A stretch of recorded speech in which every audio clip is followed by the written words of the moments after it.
Check 1 2 1 2 1 2.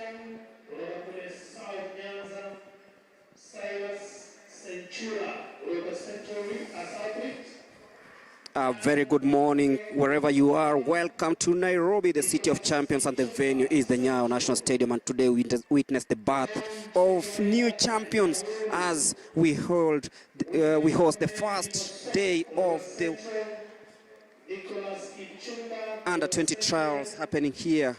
And this chilly weather brings thrill, brings excitement, and of course brings everything that is needed for a good day of athletics wherever you are. Welcome aboard. This is day one of the trials, and we are ready to witness not just normal races, but a good squad that will represent the country in Cali, Colombia. And of course, plenty of races expected later on today. You can see we are gearing up for the 5,000 meters men final. Some familiar names in this one. Of course, after the 5,000, of course, we have other races coming up, including the 400 meters men and women, the 3,000 meters, the 100 meters semifinals, and there we go, the 5,000 meters on this day one of the trials for the World Under-20 Athletics Championships to be held in August. Watch out for Ishmael Rokito Kipkurui, Joseph Njoroge, Ronald Kipkoech, Andrew Kipto Alamisi, Edwin Kimosong, Silas Sechura Nachayo, Bria Mwange Musau, Nicholas Kipchumba, John Chege, William Komen, Nicholas Kipchumba, John Chege, William Kimosop, Charles Rotich, and Jonah Ero. 15 athletes in this 5,000 meters men final. Of course, the Under-20 World Athletics Championships will be held in Lima, Peru. And now on your screens is the 5,000 meters, a race that just started moments ago. Watch out for the likes of Rokito, Njoroge, Kipkoech, and I'm joined by Bernard Rotich, who actually comes from a place where these athletes do their business, train and everything. Bernard, good morning and welcome back after, is it 10 days? Good morning, Malemi. Good morning, our viewers. It's another day we're here because of the World Under-20 National Trials happening here at Nyayo Stadium. And basically, I'm happy to see the juniors competing here. That actually has been my focus always, because this is where the world beaters begin their launching part, I can say, to the international standards. So I'm happy to be here once again and do and see how the champions are being made, because remember the World Youth Championships was done away. The last one was done in Nairobi in 2017. That was the last one. So now we have the only World Junior Championships happening after every 2 years. So the team that will be selected here today will be representing Kenya at the World Under-20 Championships in Lima, Peru. Of course, the World Under-20 Championships will be held in Lima, Peru. And of course, interesting facts about the selection criteria is that all athletes aged between 16, 17, 18 or 19 on 31st of December 2024 will be eligible to run. And that means that if you're born between 2008, 2007, 2006 or 2005, you are well in contention to taking part in these trials. And of course, the clearance was done yesterday here at the Nyayo National Stadium. And of course, Team Kenya is expected to name a team of actually. Last time out, they named a team of 44, and this time around, we're expecting quite a similar number of athletes for this one. But if you're joining us, remember, as we are in for day one of the trials for the World Under 20 Athletics Championships to be held in Lima, Peru. But today, we are mentioning that Kenya is there, John is there. And currently in the lead, of course,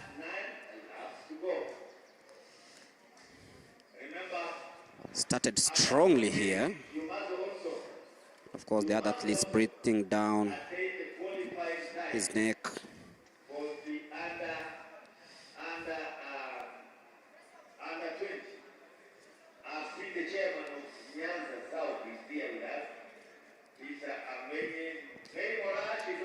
That is Charles Rotich, man born in West Pokot, runs for Adidas Running Club, born on 14th of May 2005. 9 laps to go in this 5,000 meters, which is the first event of the day here at the Nyayo National Stadium. And if you're joining us, it is day one of trials for the World Under 20 Championships to be held in Lima, Peru. Remember, slightly over 4 years ago, Kenya hosted the World Under 20 Championships at the Nyayo National Stadium. And of course, the stars like Lesile Tebogo were born, Bernard. Yeah, of course, but if you look at the lineup right now, if you see the athletes, we have Charles Rotich, who is leading. Charles Rotich represented Kenya at the World Cross Country Championships in Belgrade, that is Serbia. And then, of course, that was this year in March, and he was actually in sixth position. And he's running also with Johanna Erot. Johanna Erot comes from Elgeyo Marakwet. He also competed in the junior event, and of course, he was in 5th position. Then we have Ishmael Kirui. Ishmael Kirui is a student, a Form 4 student at Sinonin Primary School, in secondary school in Baringo. And of course, today here he's competing in his specialty, the 5,000 meters. Remember, he had a gold medal in the under 20 in Bathurst. That was in Bathurst, Australia last year. And of course, this year he also competed in the senior category in the World Cross Country Championships, also in Belgrade. And so today, I think he is also seeking to also make to earn a slot. Remember, we're having only 2 athletes going to get a slot here. So I think he's going to battle it out with the others so that he can be able to get a slot so that he can represent his country. Of course, we shall be following how the race will unfold. 7 laps to go, and he's still in the leading pack. I think he's in 5th position. So those are the athletes that maybe we would want to see if they will make it, or will there be any other surprise. Of course, a surprise is always okay. Remember Edward Zakai causing a star in Finland, and of course the likes of Emmanuel Onyonyo was spriting out later on, and I can see there's push and shove there between Charles Rotich, who seems to be in great shape, and you look at him currently in the lead there. That is the man we've been talking about, Charles Rotich. Of course, he's showing why he represented the country at the World Cross Country Championships in Serbia. The man from West Pokot in Sioi.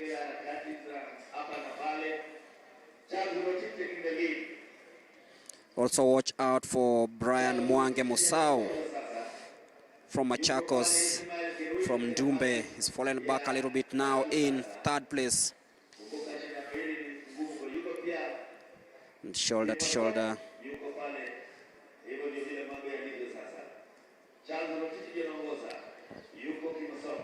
Musau currently 3rd, but Charles Rotich showing the resilience as we head towards the last 5 laps of this one. If you're joining us, we're live from the Nyayo National Stadium on day one of the World Under 20 Championships.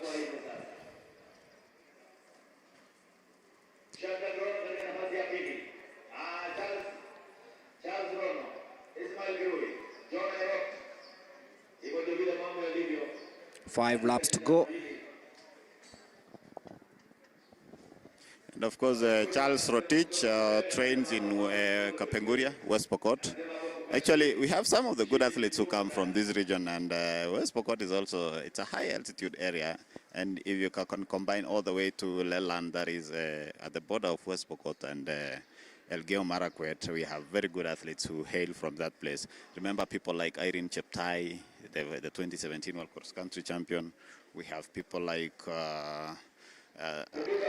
there's many big names. There's a lady who went to US through scholarship, of course. These are the people who come from that area. It's a concentrated area where we have athletes who train at the other side of West Pokot, and then we have athletes who train on this other side of Elgeyo Marakwet. Of course, we have the Kapsait area at the border also.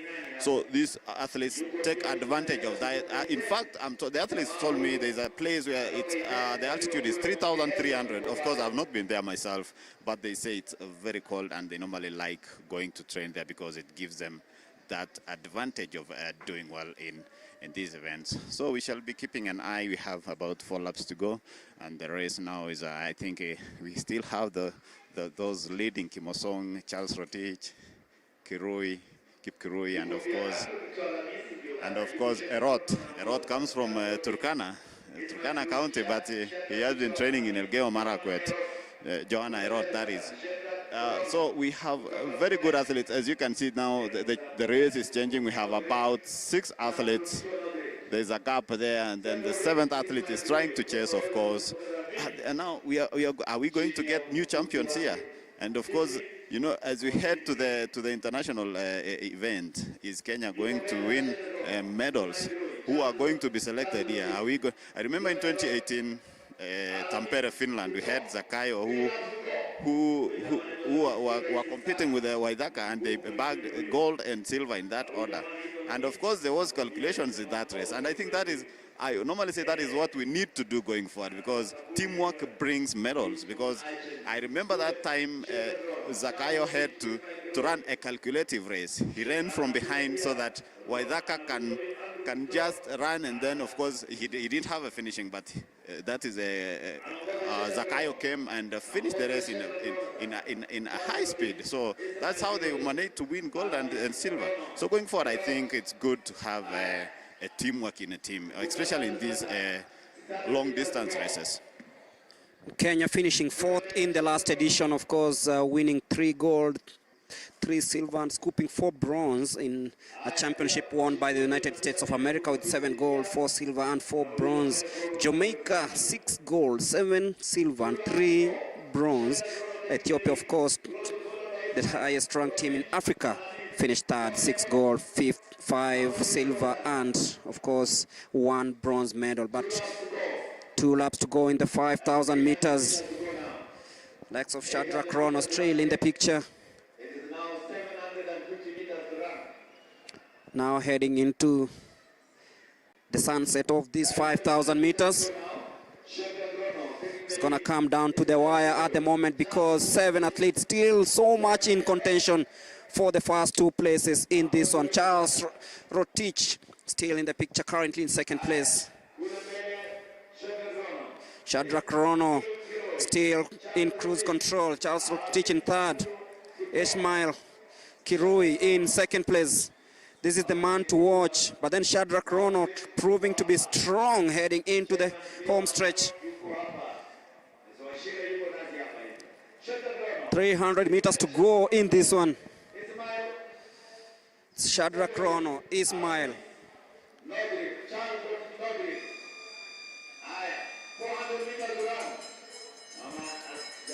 As they hit the bell, who is going to Lima, Peru?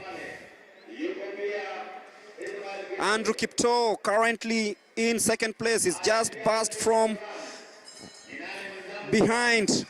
Now challenging Shadrach, that is Andrew Kipto. Ishmael Kirui languishing in 3rd. Will he catch up with Shadrach and Andrew?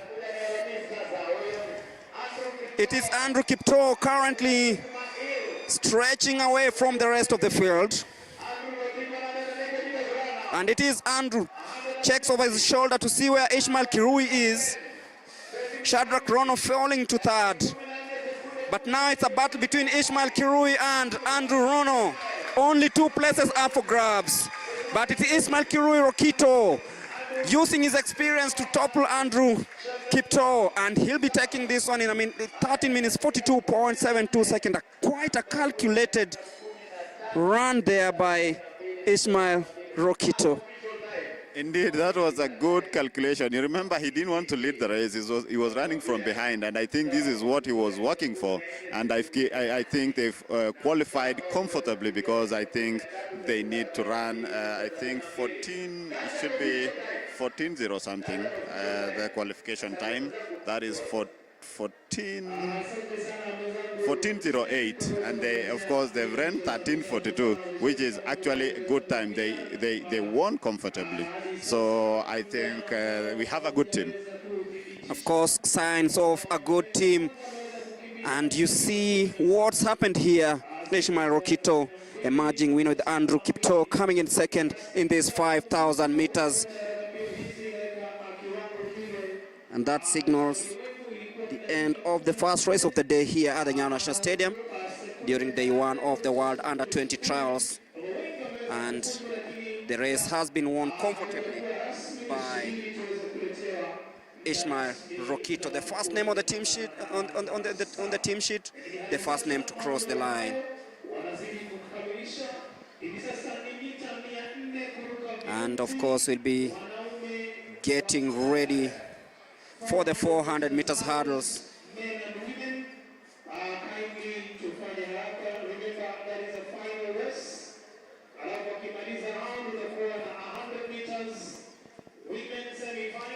And of course, Ishmael Rokito, look at how calculative he was heading into the last 400 meters of this race. And I'll be joining Charity, who will be speaking to the winner of the 5,000 meters, Mr. Ishmael Rokito.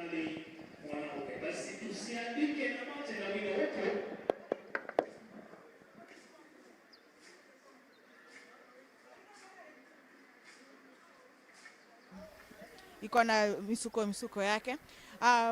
Last year tulienda World Championships, you had your own lessons. Sai Trials Olympics ilikuja, upeza kukata team, na sasa umeweza kukata team ya World Under-20. Unajisikia? Kwanza nataka kushukuru Mungu juu ameniwezesha leo niingie team ya Under-20. Nilikuwa nimekuja trials ya Olympic, but nilikuja nikiwa na injury. But sai injury si mbaya, nashukuru Mungu juu ameniwezesha nikaingia Under-20. Nashukuru. Pengine mpango yako ni gani? Mpango wangu sai ni kwenda camp, kwenda kufocus ili tukienda hiyo World Under-20 ili tulete medal huko. All the best and congratulations. Thank you. That is the former World Under-20 cross-country champion Ishmael Kirui. He won it in Aarhus in Australia. He's saying that he's happy that he's made it to the team. He's going to be hunting his second title for Under-20, and he's hoping that his injury will have cleared. He's happy that his injury has cleared well. As I wait for number 2 to catch up some breath, over to you, Greg. Thank you, Charity. And just watching how it happened, the 5,000 meters where Ishmael Kirui, former World Under-20 cross-country champion, emerged winner in a time of 13 minutes 42.72. Of course, the standard qualification time, 14 minutes 0.8 seconds. But then Charity is with the number 2, Andrew Kipto. Charity, take it away.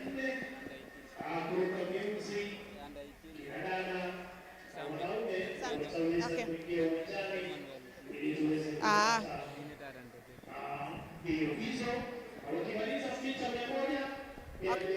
Thank you so much, Greg. I'm also joined here by number 2, Alamisi. Alamisi, jina lako la pili? Naitwa Andrew Kipto Alamisi. Okay. ulikuwa umeweza kurepresent team Kenya during World Under 20 Africa Under 20 Under 18 in Zambia, na ukaweza kukimbia huko na ukatoka na ushindani. Sasa hivi leo umeweza kuingia kwa timu ya Under 20, unafilaje? Na feel poa huko, tukienda huko tunang'ang'ana na tutaleta medal. Yeah. Kutoka kwa hii first competition yako, experience gani ulipata ile sasa utaweza kuitumia tukiingia kwa World Under 20 na tukienda Peru? Sasa inaenda kufanya speed endurance, nipata speed. Yeah. Na una trainia wapi ama uko form? Niko Iten with Derek Kogo. Yeah. All the best and congratulations. Thank you so much. That was Andrew Alamisi. He also represented Kenya during the Africa Under 18 Championship, and he said that he gained much experience during the event, and he's hoping that he'll be able to medal up from the forthcoming championship in Peru. Over to you, Mulemi and Rotich on the other side as we continue the next event in this chilly weather morning in Nairobi. Of course, chilly weather indeed here in Nairobi. Light showers, but then just subsided. Of course, very good day of athletics indeed. You look at what's happening here. Beautiful photos there of the Nyayo National Stadium. Getting ready for the 400 meters hurdles. A race that will be coming to you in a bit. And just to take you through some of the races coming up. We'll have the 400 meters hurdles, both men and women. It is a final, of course, so it's one race, one chance. We'll have the 100 meters men and women semi-final coming later on before ushering in the 3,000 meters. Also coming up will be the 1,500 meters, both men and women finals. Of course, the 200 meters, the 100 meters hurdles women, and the 110 meters men finals. The 3,000 meters steeplechase, the 800 meters men and women final. Of course, that will signal the end of day one. But if you're joining us, we are live from Nyayo National Stadium on day one of the World Under 20 Trials. Remember, it's not only Kenyans taking part here. There are Zimbabweans here, there are Ugandans here, there are South Sudanese athletes here. All of them, of course, having one aim: to qualify for Peru. And of course, if you have superb time and of course finishing in the top two, will definitely be in Team Kenya or your respective teams to the World Under 20 Athletics Championship. So if you are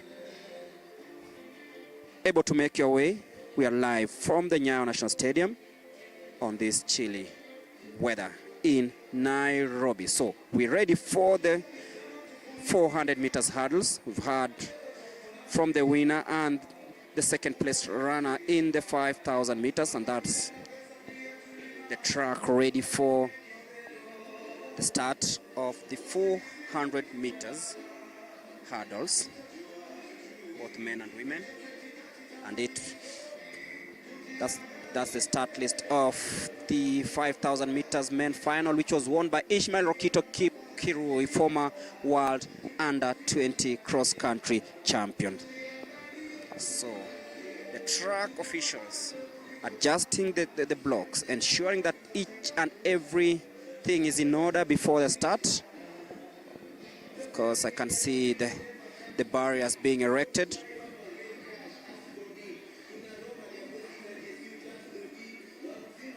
Be giving you the start list shortly of the 400 meters hurdles, and of course we're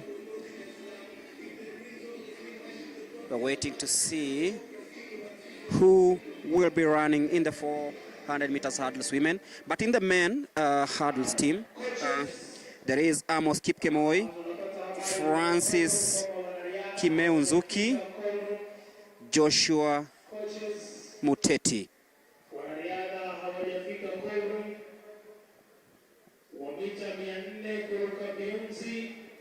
So we await for the start list of the 400 meters hurdles.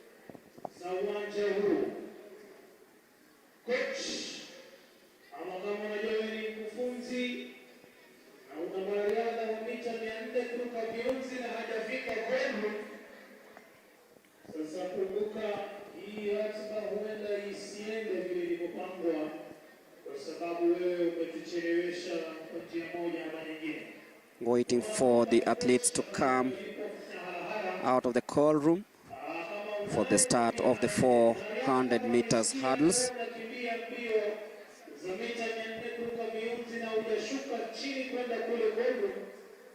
Sasa it is as good as saying tafadhali sitakimbia mbio hizo sasa. Na ingekuwa vizuri tuweze kufanya hivyo ili tuweze kuokoa wakati. Kulingana na ratiba yetu ifika mida Slight delay in the start of the 400 meters hurdles. kubalika tu endapo tutaweza kwenda kulingana na ratiba ambayo tumeweza kupewa. Kumbuka muda ni pesa na muda ukienda kupata inakuwa ni shida. And for an athlete to be selected to represent their respective country in the World Under-20 Championships. For the hurdles, for men, they have to clock 53.20 seconds, and for the ladies, 1 minute 0.01. And of course, Lima is expecting 56 athletes to compete in the hurdles when the time comes. So Kenya has 2 slots.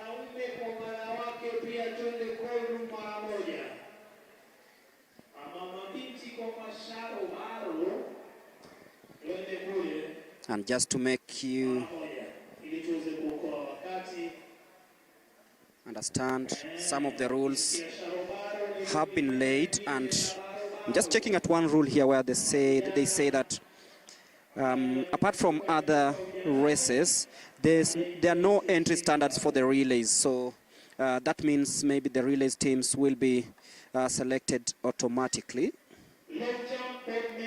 Qualification period starts on 1st of October of the previous year until 3 weeks before the competition. That means we are well within schedule.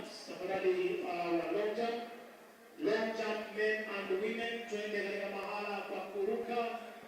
Mahala pa long jump ni mkabala na as we await for the athletes to come out of the call room for the 400 meters hurdles. on the other side of the field.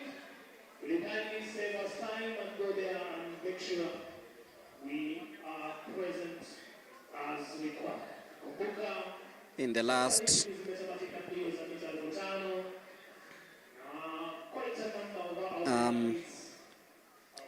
World Under-20 Championships,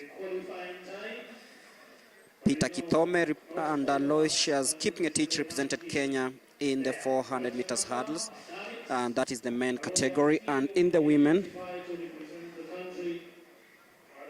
we didn't have any representative. Also, the 10,000 meters walk race will be happening tomorrow. It was supposed to be the first event of the day, but it will be happening tomorrow.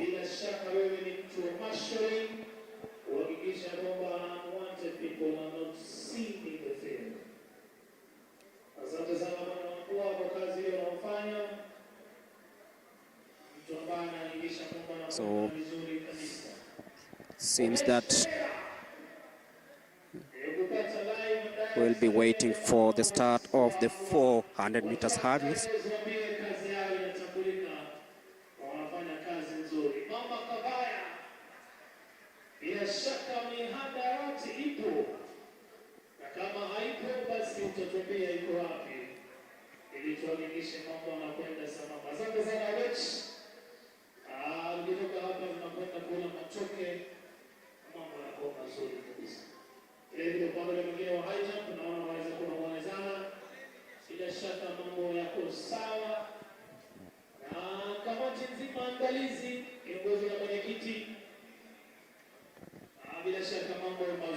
Of course, after the 400 meters hurdles,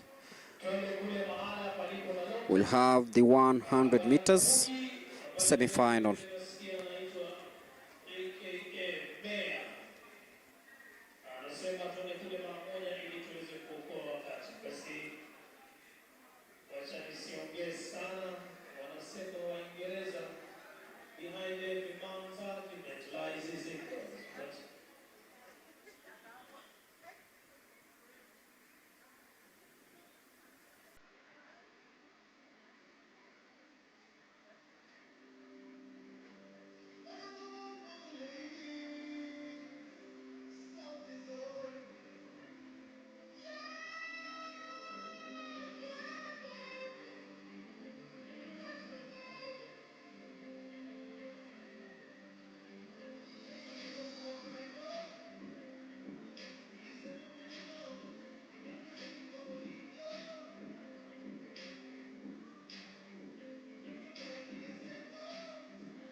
Beautiful photos, images there of the track.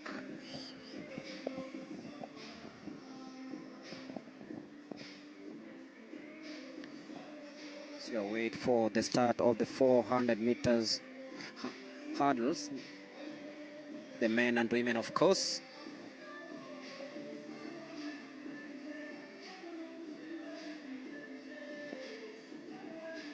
Because two athletes from each category will be picked, but that only happens if they attain the standard qualification time.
So recap the 5,000 meters that was won by Ishmael Kirui Rokito.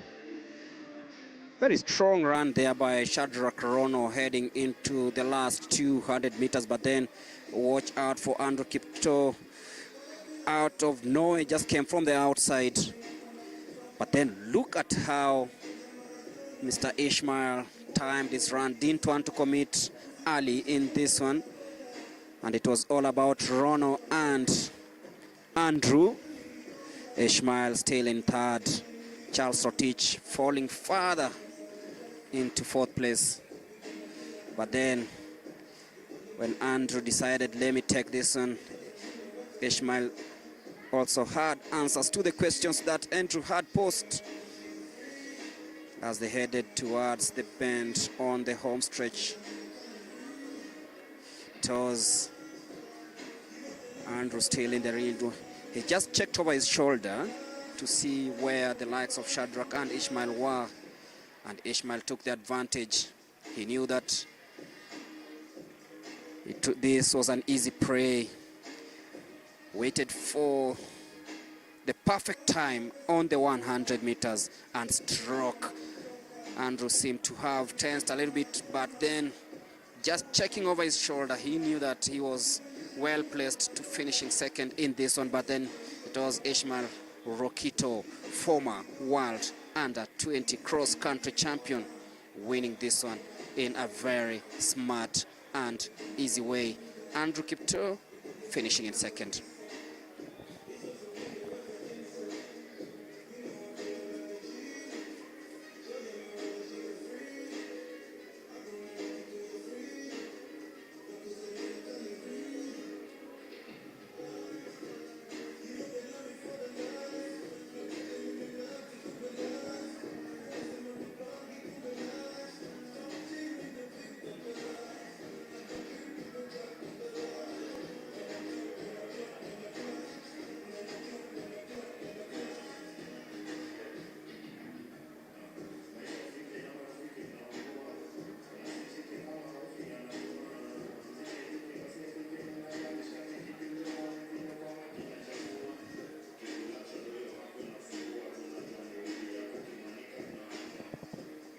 Still waiting for the athletes to come out of the call room for the 400 meters hurdles. If you're joining us, it's 10:54 a.m. in Nairobi. Wherever you are, this is day one of the World Under-20 Athletics Trials. Of course, an event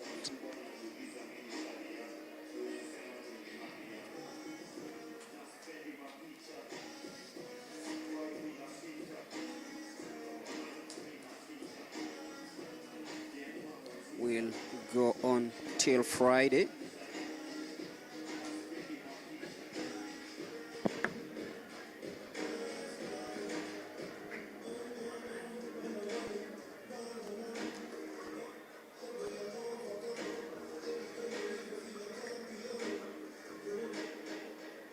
Niasirei popote ulipo, unahitajika haraka call. Niasirei coach, niasirei popote ulipo, unahitajika call haraka iwezekanavyo. Coach niasirei, elekea call haraka iwezekanavyo.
Mita 400 kuruka viunzi, wavulana ama wanaume, Amos Kipkemoi.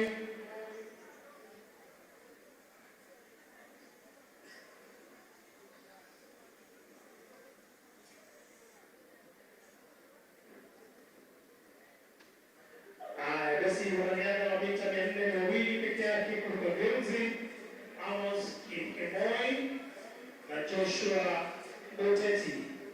Amos ametoka Kericho, Joshua ametoka Southern. Basi tafadhali tujiandae mara moja kuingia uwanjani. Kumbuka muda wa kufuzu wa mita 400 kuruka viunzi, wavulana ama wanaume ni mita ama ni sekunde 53.20. Basi bila shaka Amos Kipkemoi kutoka Kericho pamoja na Joshua Muteti kutoka Southern, hao ndio wanariadha wa sasa ambao tuko nao, na kama wako tayari basi bila shaka waingie uwanjani mara moja ili tuweze kuanza.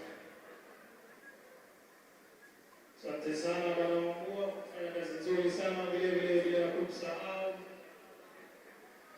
bwana Kentanui ambao wanatembea mbele na nyuma, juu chini, kuhakikisha kwamba mpangilio wa mambo unakuwa sawa sawa vile inavyostahili.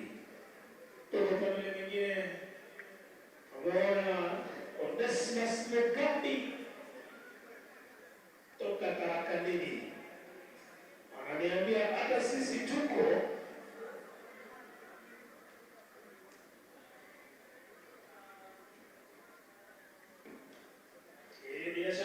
mita 400 kuruka viunzi. Kama tuko tayari basi tuweze kuanza pamoja.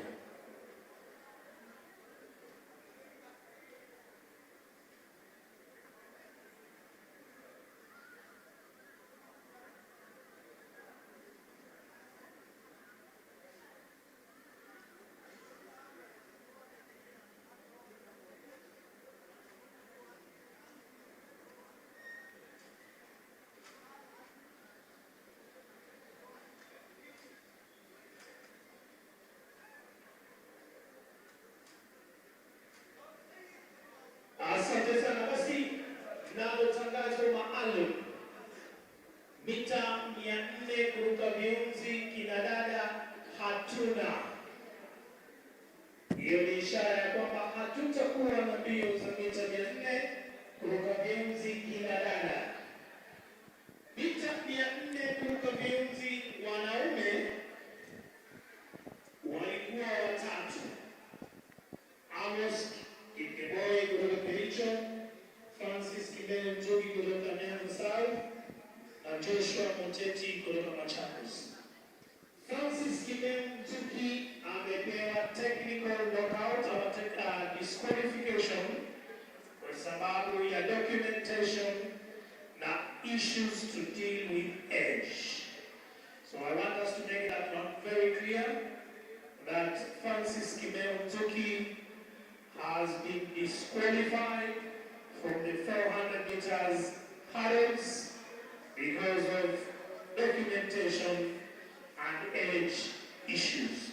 So that means Amos Kipkemboi and Joshua Muteti are the only athletes competing in 400 meters hurdles men. Remember qualifying time, 53.20 seconds. 400 meters men hurdles. Basi mara moja naona wanaingia uwanjani sasa, wakitoka yale maeneo ya Kolu. Amos Kipkemboi, Joshua Muteti, kila la heri wanapoingia uwanjani. Kumbuka mbio hizi ni fainali, na endapo watafuzu kulingana na muda, basi tikiti washalikatia kwenda zao nchini Peru, jijini Lima,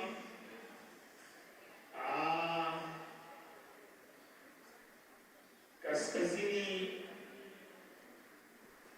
ama Amerika Kaskazini, South American countries, ambao utakuwa kule Peru. Basi kumbuka mita 400 kuruka viunzi ya wao wanaletwa bila shaka sana toka kule maeneo ya Nandi, lakini vingine linafanana na pwani, sijui ni kwaje.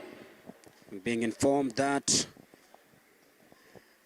the 400 meters women hurdles will not take place, so 2 athletes will be taking part in the 400 meters hurdles men instead.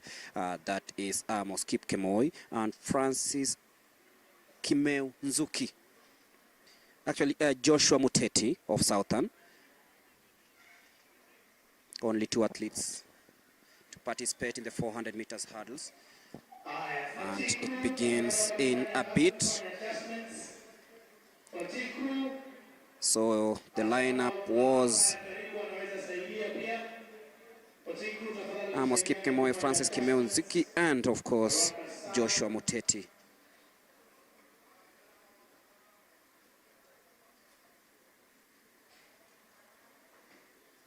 So in lane number 3 will be Amos Kipkemboi, born on 12th of December 2006, and he comes from Silibwet,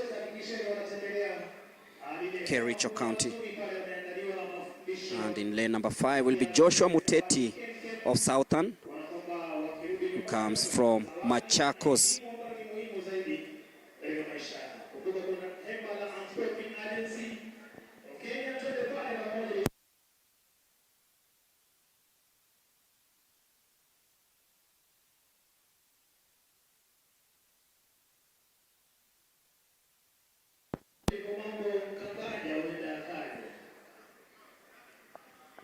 Qualification standard time is 53.20. So Francis Kimeu will not be taking part in this race. But then Amos Kipkemoi and Joshua Muteti. That's the man, Amos Kipkemoi. Born on Jamhuri Day 2006. A man from Silibwet. And the man from Machakos, Joshua Muteti, in lane number 5. So we're ready for the 400 meters hurdles. Of course, both will be aiming to at least clock 53.20 seconds to go to the World Under-20 Championships in Lima, Peru. So it's not about who finishes first or second in this one. They are ready to. So it's all about racing against the set time. So it is the 400 meters hurdles, a race that begins just about now. And off we go, Muteti versus Kipkemoi.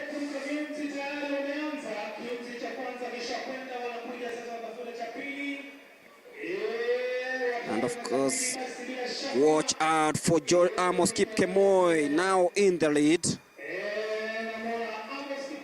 Amos Kipkemoi still trying to see if he can beat 53.2 seconds, way ahead of Joshua Muteti. But it's now Amos Kipkemoi. It is him actually who will determine whether he's going to Lima, Peru, or he will be staying at home. But Amos Kipkemoi looks really strong. He should be going faster than this to see if he can qualify for that. It is Amos Kipkemoi. He is being cheered on. Will he make it? Just about falls 55.15. But he's the winner of the 400 meters men hurdles. So Amos Kipkemoi from Silibwet finishes first, 55.15, with Joshua Muteti coming in second. And that signals the end of the 400 meters hurdles men. As we shift attention to the shorter sprint, that is the 100 meters women, where we'll have Zinad Akulang Joseph of ART in lane number 3. In lane number 4, we'll have Zelfa Ajiambo Opondo and Angela Samantha Cherono in lane number 5, Sharon Moraka Yaga from Keberesi in lane number 6, and in lane number 7 we have Manyika Lukuto Luwao of Zambia.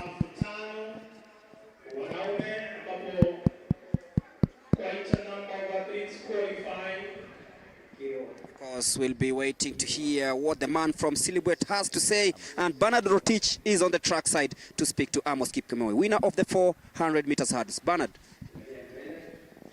Thank you, Mulemi. We have Amos here. Labda utuambie jina lako ni nani na mbio ya leo imekuwa namna gani? Naitwa Amos Kipkemoi kutoka Kericho. Mbio ya leo imekuwa ngumu kidogo juu ya weather, imekuwa baridi. So ukijaribu kusukuma bado kuna baridi. Ndio maana imekuwa ngumu kidogo. Mazoezi yako imekuwaje? Labda matayarisho ulikuwa umejitayarisha vipi, na siku ya leo naona ulianza vizuri sana. Matayarisho yangu ilikuwa mzuri. Nimefanya mazoezi yangu. Na mimi nashukuru coach wangu amenisaidia mpaka mahali nimefika leo. Labda baada ya hapa unaenda kufanya nini ili uweze kuimprove kwa performance yako? Baada ya hapa inabidi nifanye speed walk, alafu ning'ang'anie tu ya mbele. Mbele si mbaya. Asante sana. That was Amos Kipkemei, of course, from Silibwet in Bomet County, and he has said that today's weather has really affected him in the last few meters because he started off well, and I think he will be going back to train and continue working hard so that he can be able to work on his finishing speed. Over to you, Mulemi. Thank you, Bernard. As we gear up for the 100 meters women semi-finals, Zina Dakulang Joseph of ART will be running in lane number 3. Zelfa Ajambo Opondo of Western, born in Busia, will be running in lane number 4. In lane number 5, we'll have Angela Samantha Cherono of Central Rift, and of course Sharon Moraka Yaga in lane number 7 from Nyanza South, born in Keberesi, Kisi County, and of course Manyika Lukundo Luao of Zambia, born on 8th of July 2006, and she will be running from lane number 7.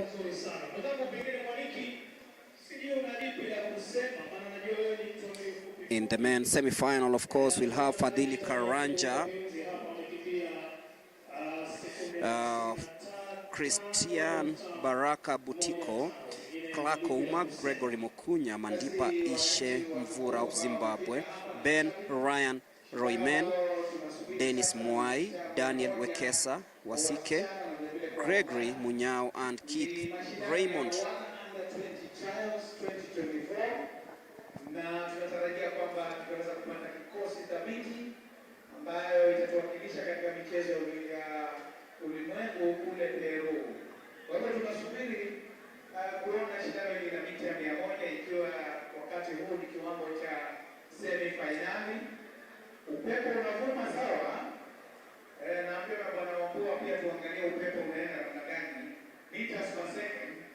Kiangalia upepo mwananchi mtukufu ni kwamba tuko sawa. Na kumbuka muda wa kufuzu kwa wanaume ni sekunde 10.55, kwa upande wa kina dada ni sekunde 11.78. Kwa hivyo tuko mbioni kuweza kuwapatia vijana wetu nafasi kuweza kufuzu kwa michezo ya ulimwengu. Na kwa sasa kumbuka kwamba timu yetu itateuliwa kuweza kuwakilisha kule Peru katika mashindano ya ulimwengu ya World Under 20. Under 20 ni kusema vijana ambao wako chini ya umri wa miaka 20. Ukiwa miaka 20 haupewi nafasi. Lazima uwe chini ya umri wa miaka 20. Na mwenzangu Boaz ambaye ni mwalimu kutoka kule Kilifi lakini anapenda mambo hii ya vijana, yuko nami hapa na amekuwa akiwaelezea vile mambo ilivyo. Kumbuka timu yetu ambaye iko kule Cameroon imefanya vizuri sana na wanatarajiwa kurudi nyumbani siku ya kesho baada ya mashindano ambayo yalifanyika kule African Senior Championship kule Cameroon. Na ni kwamba tunaweza kuona vijana wetu wakipambana vilivyo, na tunaweza kumwona mwanariadha Julius Lego ambaye anajulikana kama African King katika shindano la javelin. Aliweza kutupa umbali wa mita 80 na kupata ushindi na kuletea nchi yetu nishani ya dhahabu. Na nimekuwa nikipita huko na kule kuongea na kocha wake, akaniambia ikiwa kwamba yeye atafuzu kwenda Olimpiki, manake yeye na ile timu ya relays ya 4x4 mixed relay wanaomba Mungu mpaka sasa, wako wanapiga magoti wawe top 16 tarehe 30 midnight kule Monaco time. Tukiweza kupita hapo bila mtu yoyote kututoa hapo, basi vijana wetu watakwenda Olimpiki katika mbio za relays. Na Julius Lego saa hizi ranking yake ulimwenguni nambari 29, lakini top 32 ndio wanakwenda Paris Olympic. Yeye pia ananing'inia hapo, anaomba dua mpaka sasa. Naambiwa hata ile ndege anakuja naye anaomba dua, hata taki maji. Mambo ni kuomba Mungu ili tarehe 30 Juni usiku wa manane, lakini time si za Kenya, kule Monaco, basi akiwa amefuzu basi atakuwa anaenda Olimpiki. Na coach wake ameniambia akienda kule nitangaze hadharani kwamba tutajarajie nishani katika michezo ya Olimpiki kule Paris, Ufaransa. Lakini kwa sasa ni vijana wetu sasa tunawapa fursa kuweza kukata tikiti kuingia katika timu ambayo itakwenda kule Peru katika michezo ya World Under 20. Naweza kuona timekeepers wetu wako tayari pale. tunasubiri quorum uweze kuwasilisha wanariadha tayari kwa mbio hizo. Kulingana na ratiba yetu, the results of the 5,000 meters men final, Andrew Kipto Alamasi came in second, of course, in a race won by Ishmael Rokito Kipkurui, 13 minutes 42.71. Andrew Kipto Alamasi came in second, 13 minutes 43.54 seconds.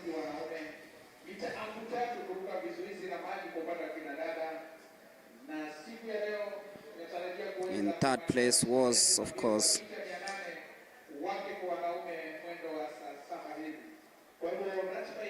Ronald Kipkoech.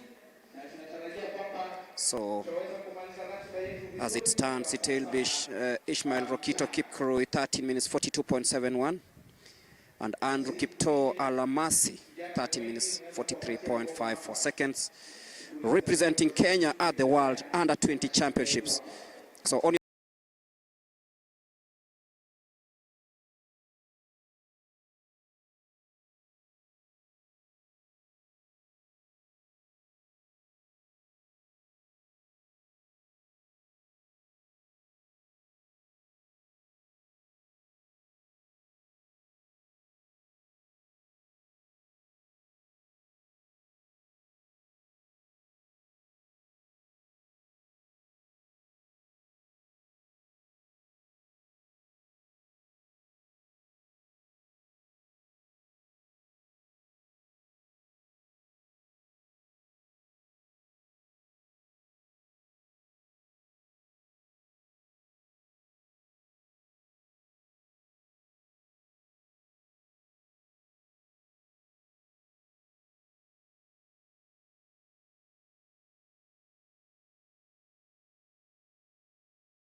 mita 100 kina dada,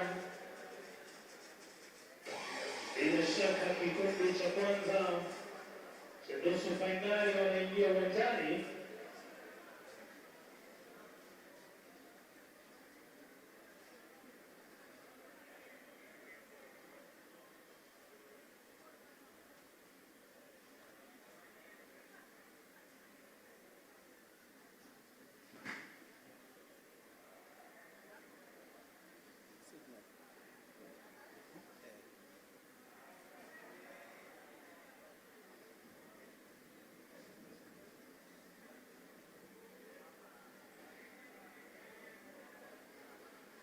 Basi nina tangazo, shindano la mita 400 kuruka viunzi wanaume. Mwanariadha Amos Kikemoi, jezi nambari 013, ameweza kuwa disqualified for infringing rule number 22.6.1 at 11:08 AM. Kwa hivyo huyu mwanariadha Amos Kikemoi nambari 013 ameweza kuvunja sheria ya chama cha riadha ulimwenguni nambari 22.6.1 mwendo wa saa 5 na dakika 8.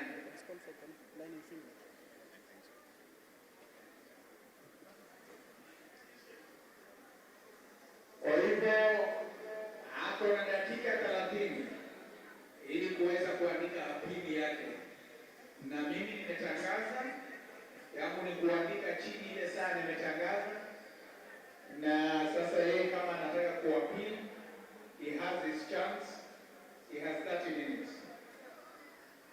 Thank you. Basi mwenzangu ni kwamba mita 100 kina dada, hii ni straight final. Ladies and gentlemen, our guest today, 100 meters ladies, and this will be final. Remember, qualifying time for 100 meters women is 11.78. Qualifying time is 11.78. Basi mabibi na mabwana tayari wako tayari. Mita 100 kina dada,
And we back for the third race of the day, of course, the 100 meters semi-final. You can see the track officials, of course, and the sprinters ready, getting ready for this one.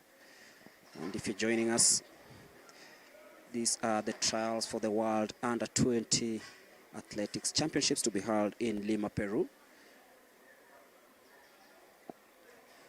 And of course, we're getting ready for the semi-final of the 100 meters. 11.78 is the qualification time. So in lane number 3, Zinad Akulang Joseph, Zilfa Ojiambo in lane number 4, Angela Samantha Cherono in lane number 5, and in lane number 6, Sharon Mora Kayaga Manyika, and of course Sharon Mora Kayaga and Manyika Lukundo Luao in lane number 7. That is Selfa Ajiambo Opondo. That's Angela Cherono. That's Sharon Mora Kayaga. Of course, the Zambian Manyika Lukundo Luao. Sarah Kwamboka.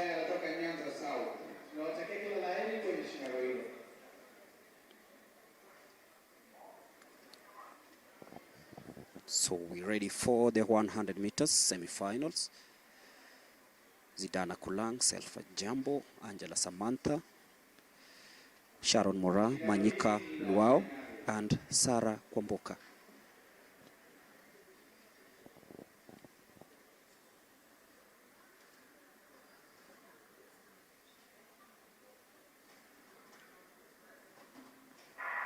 And off they go smoothly, the 100 meters, and look out at Selfa Ajiambo Opondo of Western steaming away from the rest. And of course in lane number 4, but then 12.87. Selfa Ajiambo winning that one, 12.87.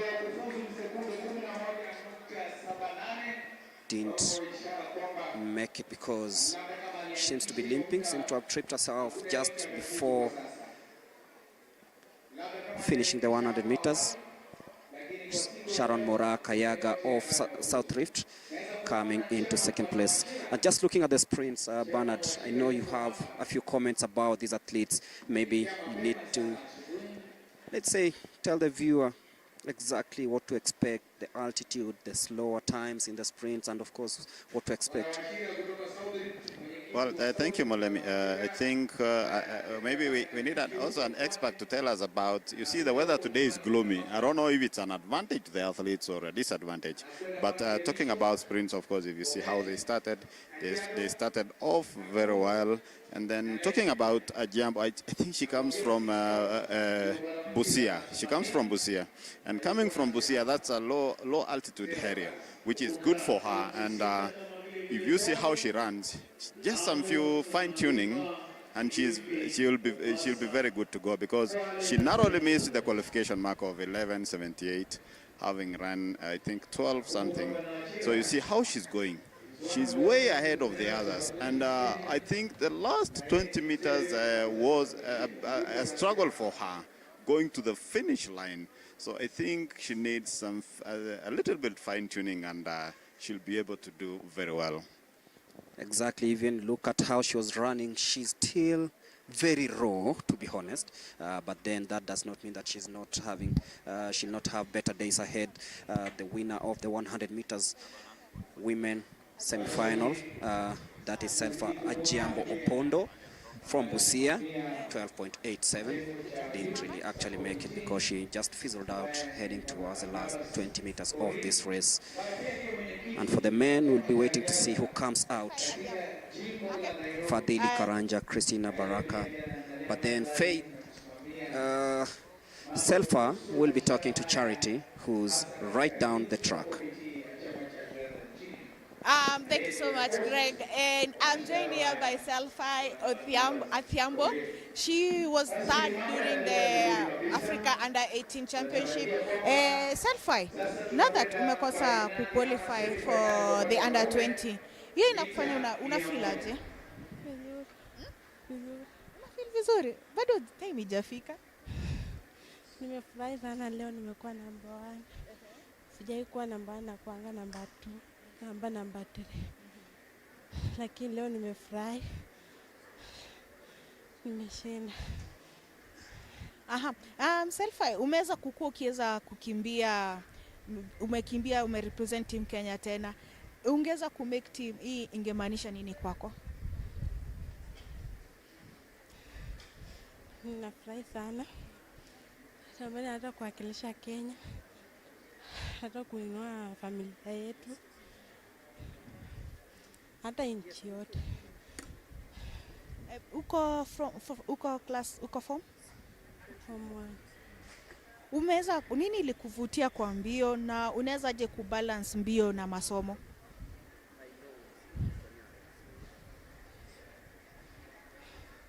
Mbio ni best. Shinda masomo.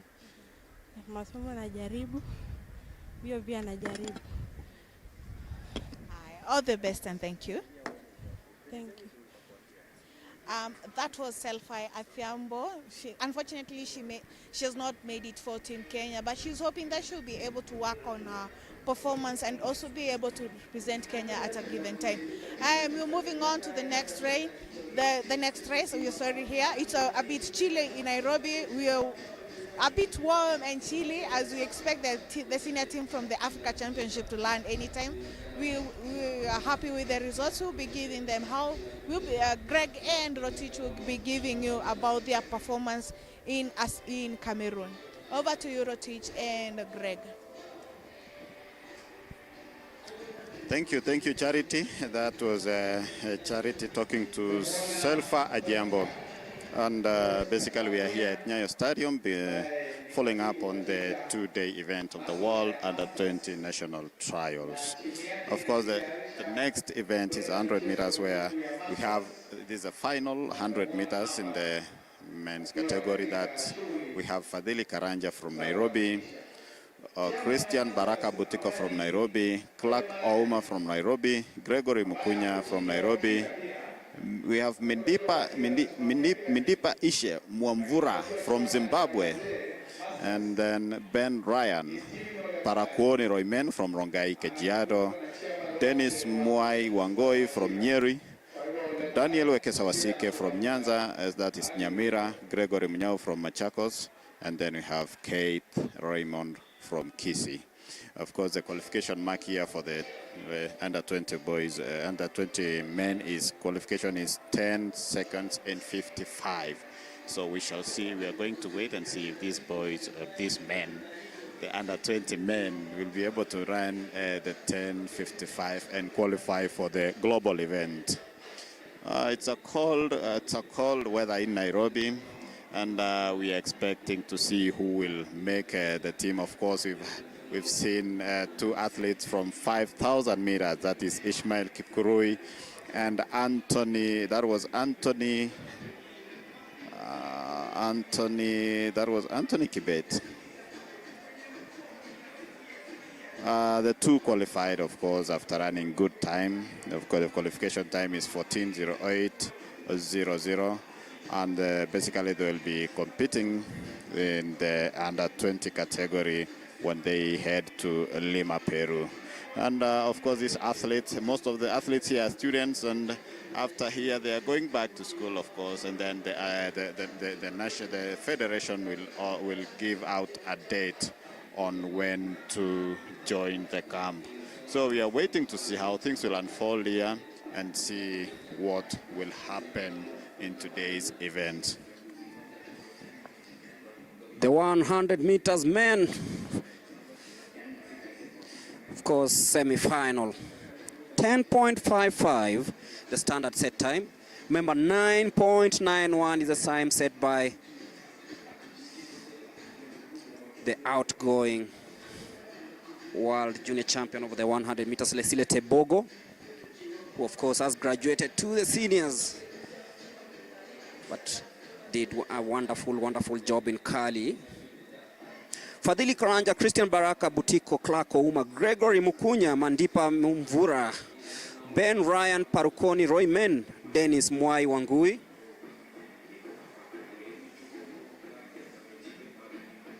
Daniel Wekesa, Gregory Munyao and Keith Raymond will be competing in the 100 meters, of course, aiming to clock 10.55 seconds.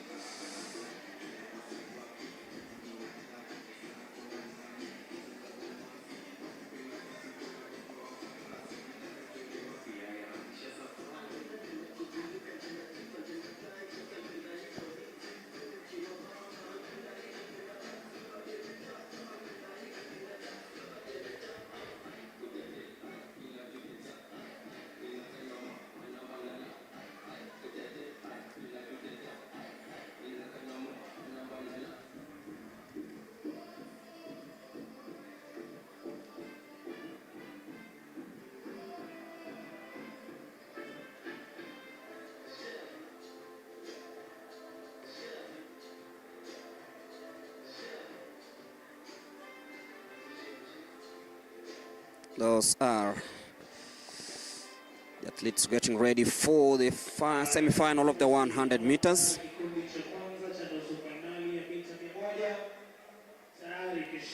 Remember, afterwards you'll have the 3,000 meters women final.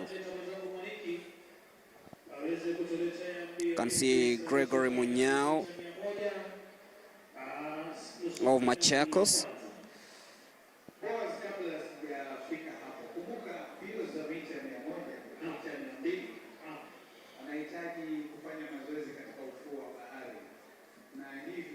And that is Fadhili Karanja, be giving you the order in which, rather the lanes in which they'll be running from.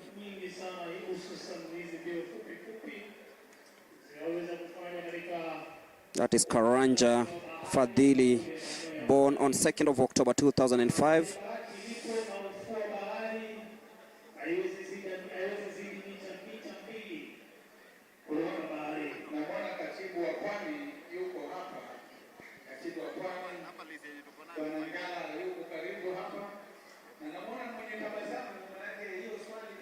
In lane number 3 is Fadhili Karanja, representing Nairobi.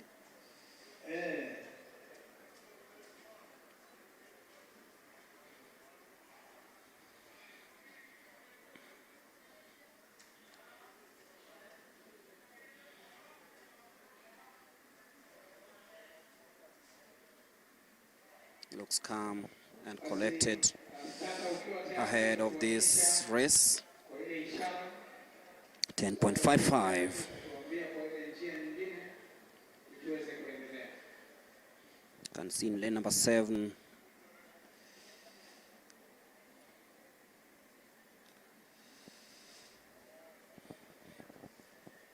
5 athletes in this semi-final. Charles Suma in lane number 4. Lane number 5 is the Zimbabwean Mandipa Ishe Mwamvura, 36.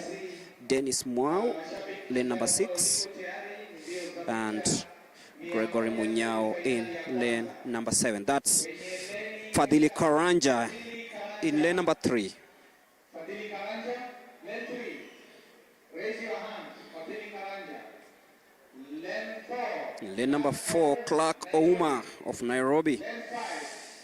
Mandipa Ishe Mwamvura.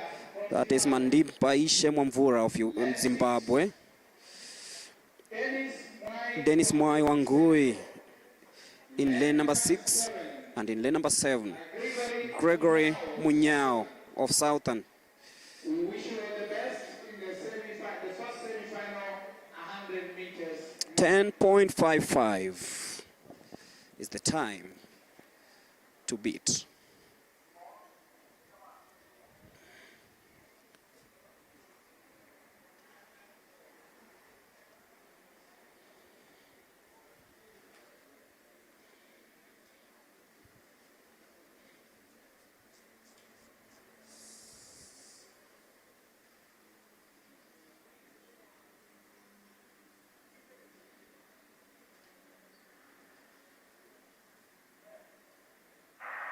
And nicely they get off the blocks, and look at the Zimbabwean Mwamvura steaming away, but then it is Clark Ouma.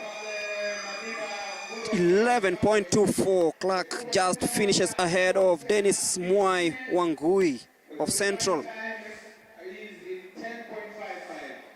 11.24.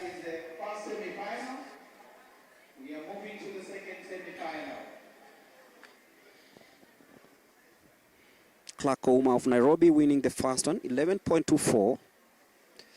Of course, having room for to improve heading into the final.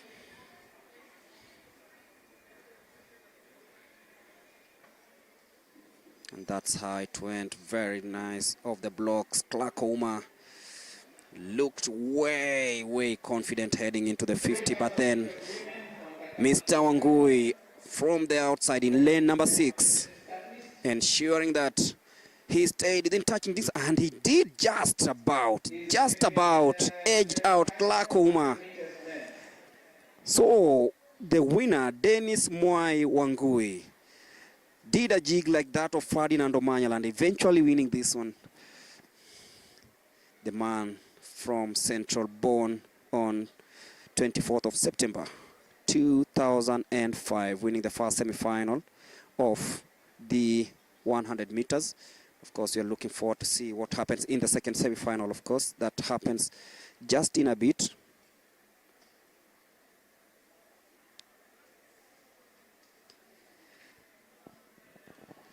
And of course, Mulemi, what I was saying, you've also heard from one of the coaches that these athletes, sprinting athletes, they need to train in a low altitude areas. So the thing we were talking about last time when we were doing the Olympic trials has just come out again today. You see, they are really struggling to finish the race. Of course, finishing in 11, 7, 4, 11, 2, 2. That shows that they are capable, but they need the right altitude so that they can be able to achieve, of course, what is needed. Because remember, we need 10:55 in the 100 meters so that they can be able to go and run internationally.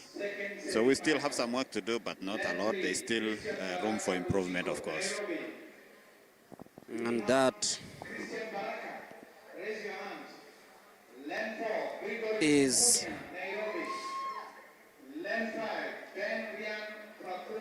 Christian Buraka Butiko. That is Ryan Daniel Ekesa Wasike.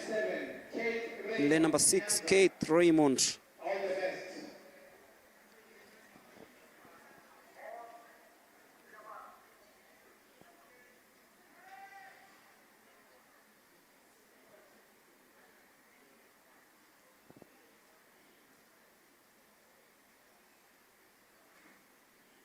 Raymond in lane number 7.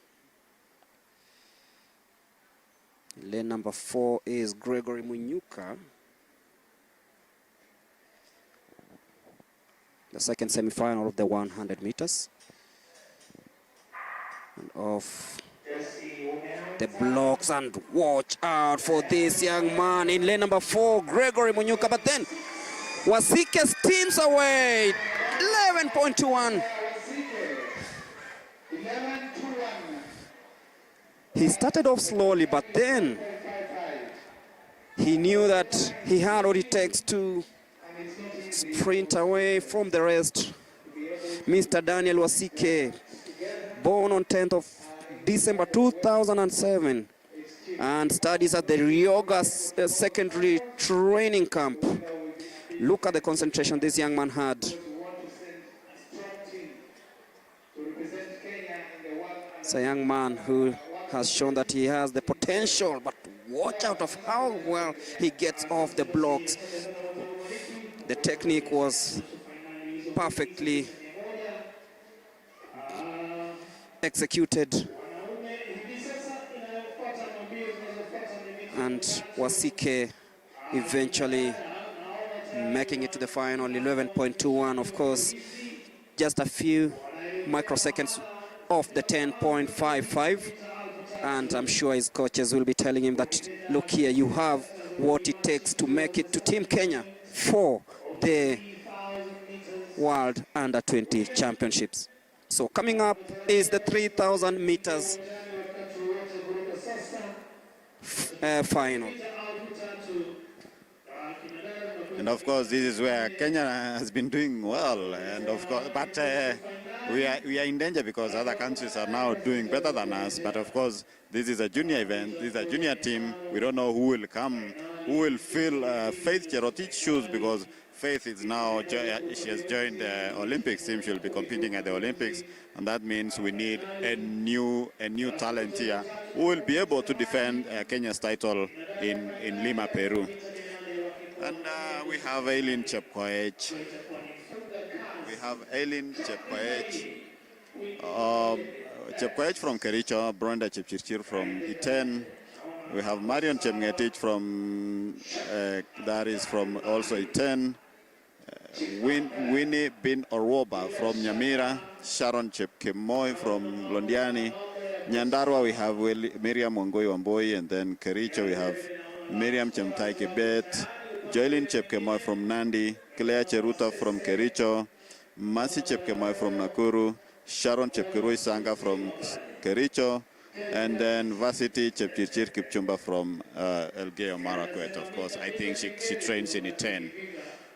Basically, we want to see how these athletes will compete. Remember, this is a tactical race where you really need to know how to jump the hurdles, and because that is where most of the people have to sharpen their skills so that they can be able to do well. These are the young juniors, young athletes who are trying to get into the international standard. So we want to wish them well as they compete in this race today. The 3,000 meters final, Ellen Chepkoech, Brenda Chepchirchir, Marion Chepngetich,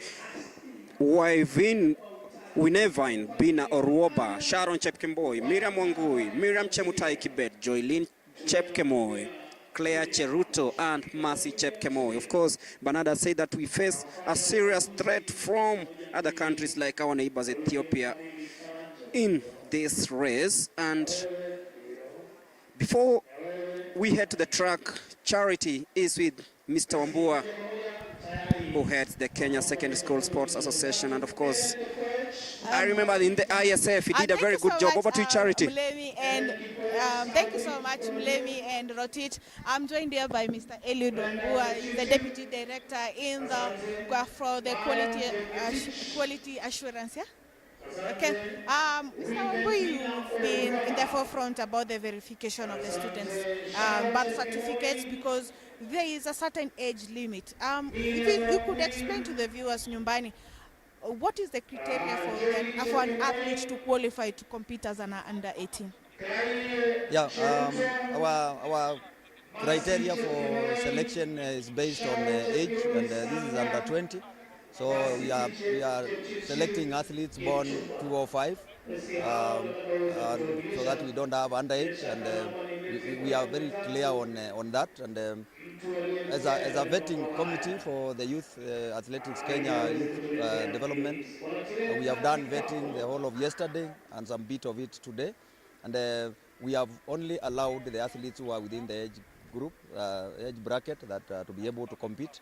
And we are very keen on making sure that none of the athletes who is not within the age bracket is participating in this event, because this is one of the areas that we are looking at, the integrity and also the age cheating in terms of progression for our athletes. Yeah. Perhaps, how bad is it in Kenya for the age cheating? Have you caught any guys yesterday? I would say that the attempts are there, and one of the major challenge that we have is people probably just thinking it is their right to go back and pick a second birth certificate, maybe reduce a year or two to be able to secure a passport. And mostly this is happening particularly when people want to qualify for other international events, so where they are supposed to be able to get a passport. So we are very keen on this, and what we are doing, we have partnered with the Ministry of Interior and the Registrar of Births, and we have taken all the birth certificates for verification for all the athletes who are running here. And those ones that will be cleared are the ones that will be able to select for the World Championships. Thank you so much, Mr. Wambua. Most welcome. I hand you over to Greg as the race for the 3,000 meter steeplechase has already started. It's the final. You are hoping to see the ladies that will be going to represent Team Kenya as they take over and push against the East Africans who will also be at Peru. Over to you, Rotich and Greg.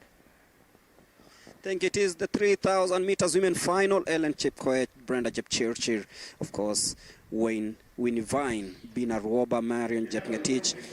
Who are some of the names to look forward to in this race? I can see the likes of Sharon Chepkirui Sanga. I can see Joylene Chepkemoi.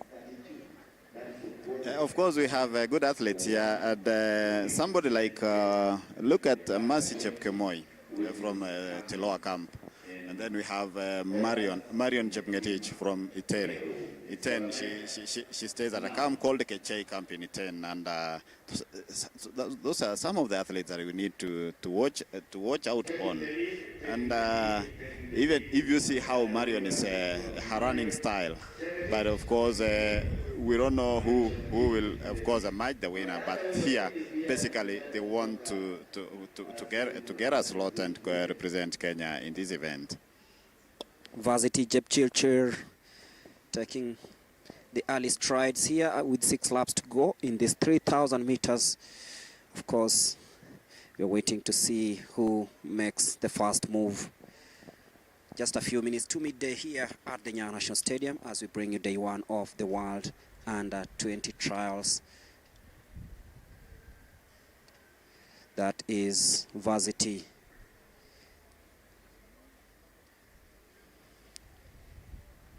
Still in the lead, of course, Marion Jepngetich pacing out.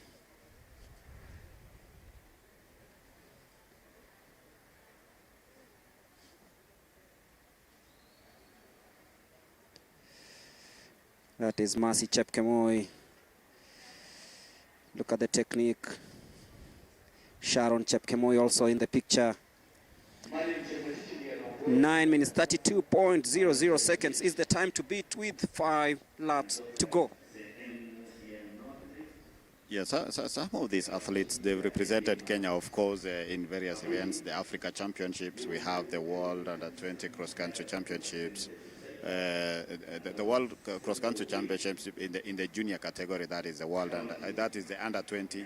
We also have the Sirikwa Classic, you remember that happens annually in Eldoret.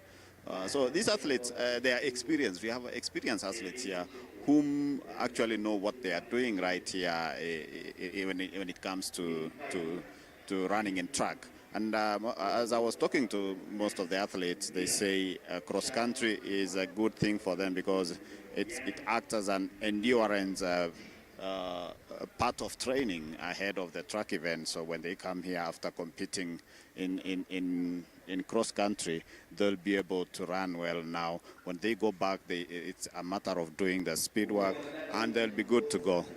Remember, they have to run a 9:32 so that they can qualify to represent Kenya in the international event that is in Peru, in Lima, Peru. And as you see, Marion, of course, is still leading. She's actually controlling the pace here. Because remember, you don't have just to run. You have to run a calculative race. You have to make your, we say, lazima upige hesabu.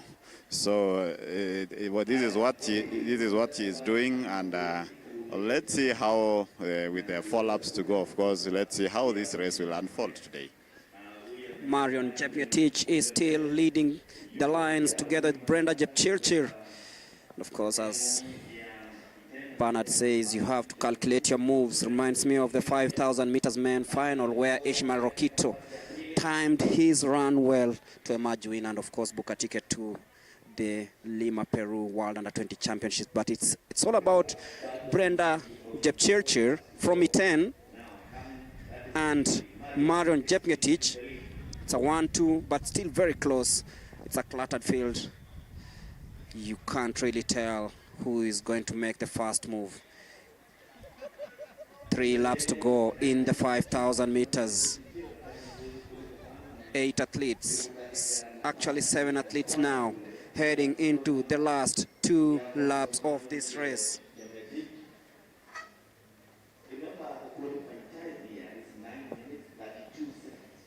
Two and a half laps to go.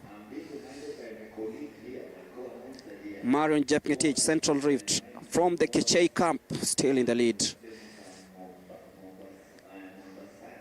Was born on 4th of September 2005. The long strides still dictating the pace here. The field is down to 5. Mariam Wangui of Nyandarua.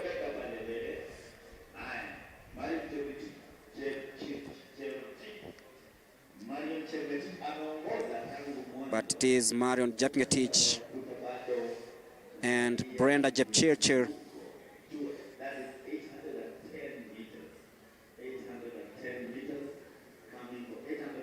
Sharon Kipchumba in 5th. Mercy Chepkemoi in 3rd currently.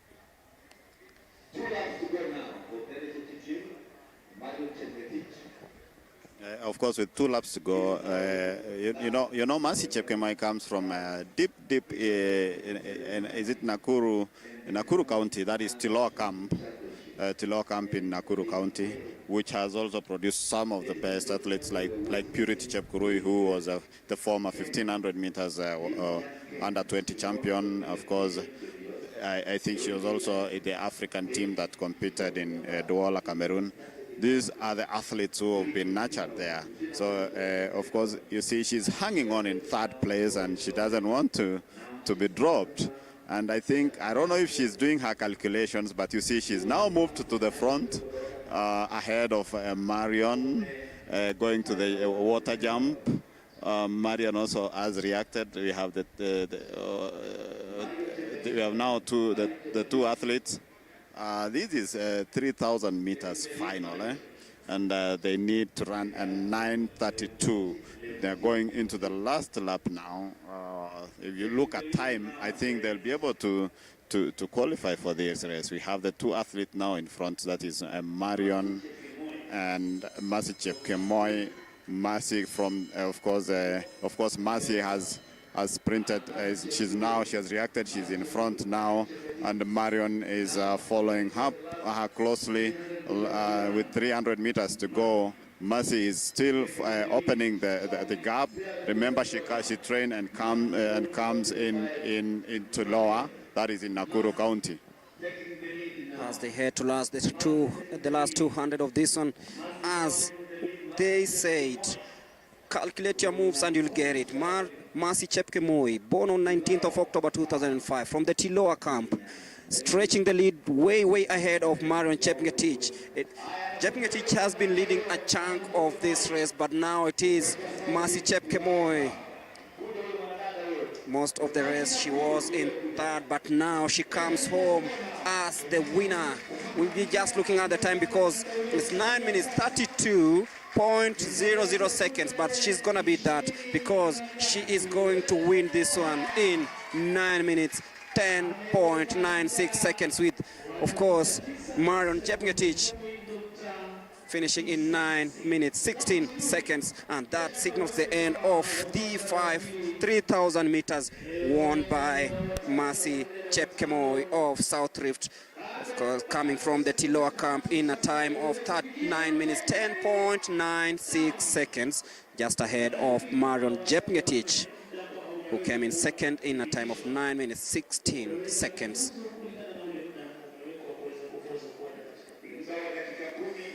Tactical race from the winner.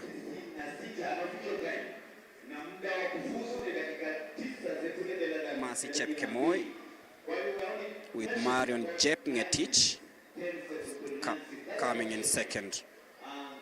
According to what we've seen, perhaps they have actually attained the qualifying mark. Quite a number of them. If you saw the rounds 3 or 4, But after this, we'll have the 400 meters women and the men final. Our official time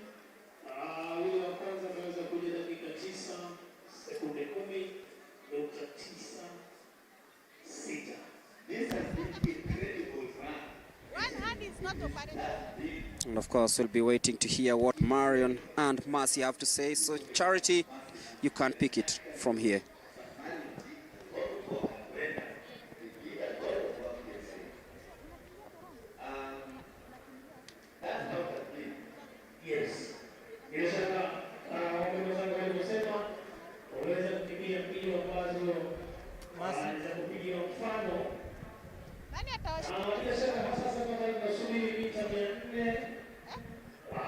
Tafanya lakini wanaume ambao kutoka mbio hizi mita 100 kutoka zitakuwa ni nusu fainali. Kama itakuwa fainali tutakwambia kulingana na vile tutaweza kufahamisha. She's just qualified for the 3000 meter flat. Masi, ulikuwa umejitayarisha vipi kwenye hizi mbio? Hii race nilikuwa nimejitayarisha vyema. Sasa namshukuru Mungu kwa kunipa nguvu hadi nikawa mshindi kwa hii race. Pia nashukuru kocha wangu kwa kunitia motisha kwa hii race. Sasa namshukuru yeye kabisa. Target yako vile umeenda, usharepresent tena team Kenya? Nilirepresent team Kenya kwa World Cross iliyofanyika huko Belgrade. Performance ilikuwa vipi?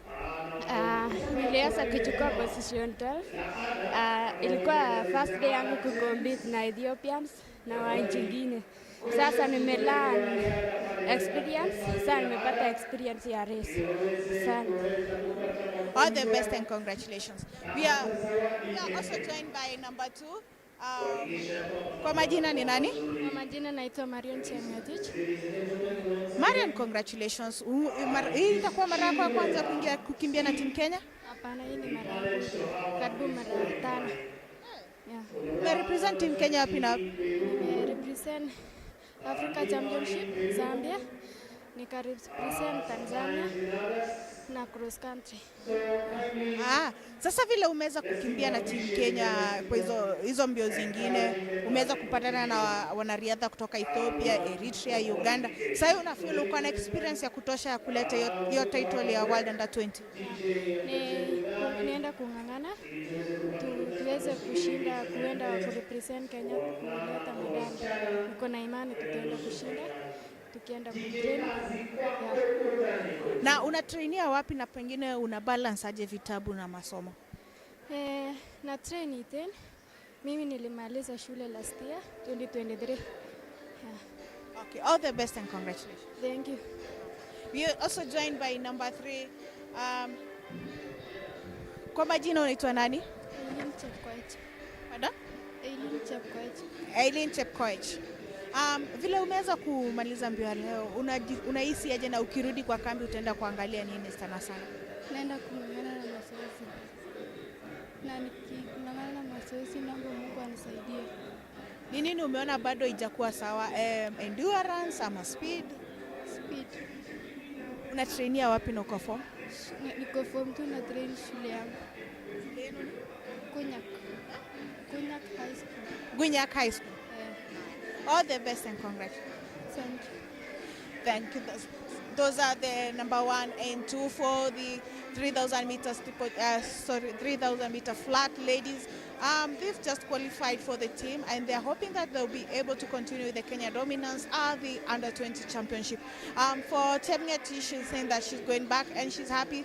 This will be her 5th time representing Team Kenya and she's hoping that she's gained enough experience to be able to improve on her performance. And also we had number 1 talking about also her experience. She's saying that it was when she went for the cross country, it was the first time she finished 12th, but she had not raced with the Ethiopians again. But now she feels that she has the confidence and courage to also to fight for her position.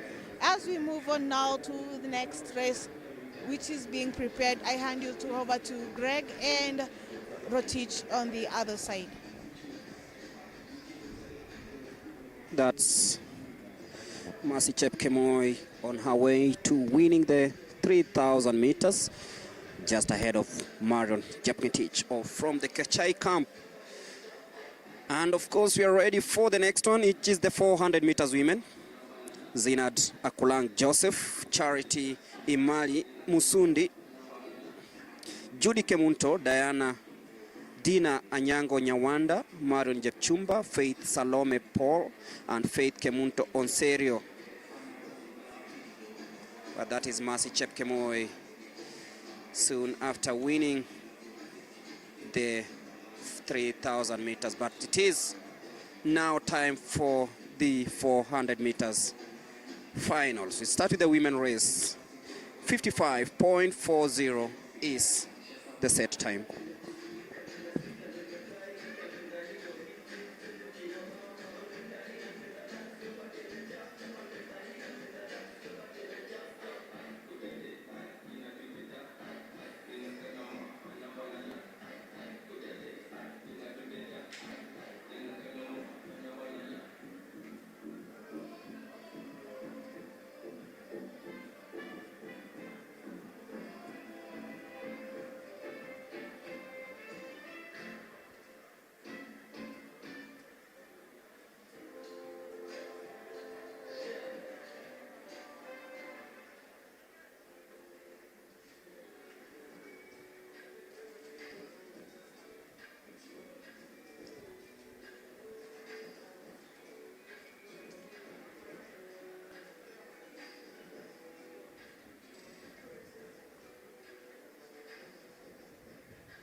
Ningependa kuwatangazia waliofuzu kwa fainali ya mita 100 wanaume hapo kesho.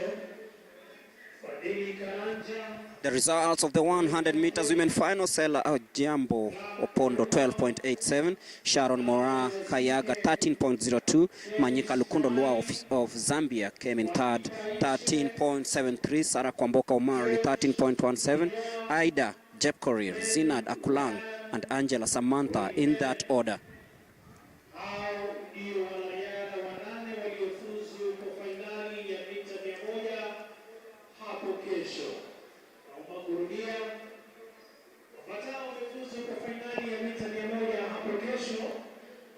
Mita 100 wanaume.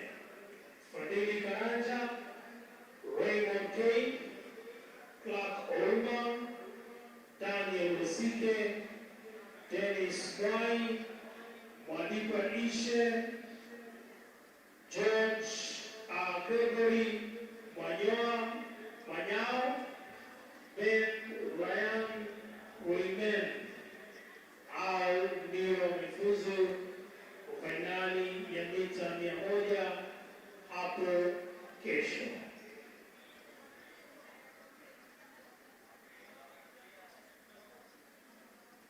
Subiri tu wakati wowote kutoka sasa mita 400 dada wataweza kuingia uwanjani, alafu na mita 400 wanaume pia wataweza kuingia uwanjani. DJ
mita 400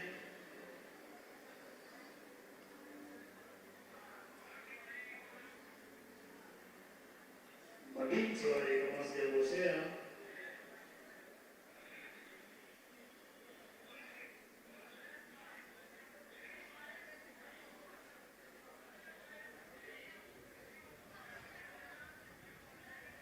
tayari wanawasili pale mabinti mita 400 moja, mbili, tatu, nne, tano, sita.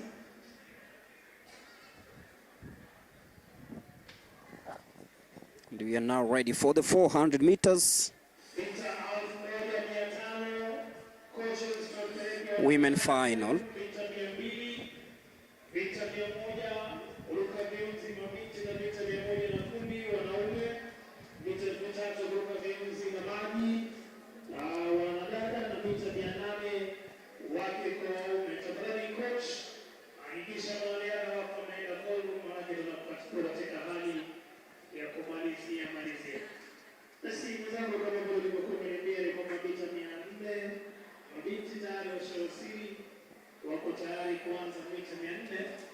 In lane number 2 we'll have Zinada Kulang Joseph of ART, and that is Charity Imali Musundi of Nairobi in lane number 3.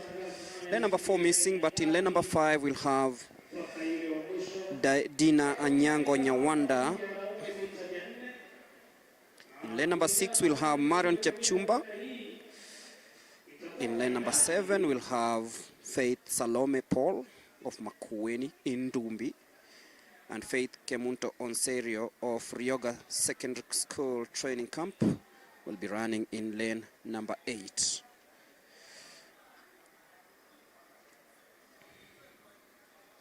So 6 athletes in the 400 meters women final. 55.40 is the time they need to beat.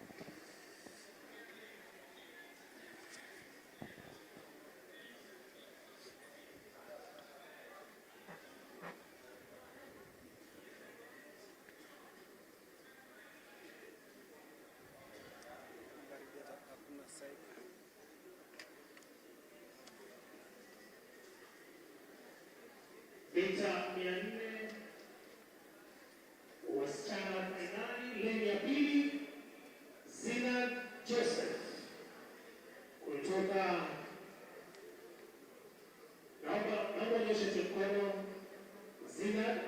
asante. Leni ya tatu Charity Imani, asante. Leni ya nne Judy Kemuto, Judy. Zina Dakulang in lane number 2, Charity Imali in lane number 3, Dina Anyango,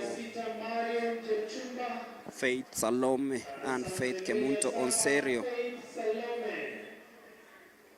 Asante. Leni ya nane Faith Kemunto, asante. Kila la heri kwa mbio hizo za mita 400. Kumbuka muda wa kufuzu kwa kina dada ni sekunde 55.40. Kumbuka shindano hili la finali. So 55.40 is the time they need to beat. Zinat Akulang, Charity Mali, Dina Anyango Nyawanda, Marion Jepchumba, Faith Salom, Faith Onserio.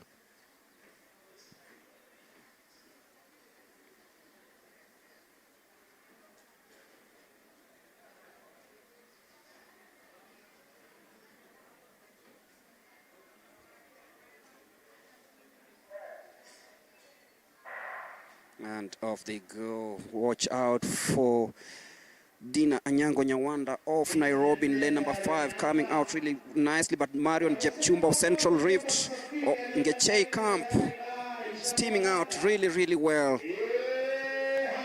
as they head to the 200. Faith Kemunto also deciding to take matters into her own hands. She's in lane number 8. They're slowing down her coming into the home stretch, but that is Marion Jepchumba now taking the lead for the first time. But then Faith Kemunto decides this is my race. It is between Marion and Faith. Marion staggering towards the finishing line. Will she make it 55 points? Just about. 56.25.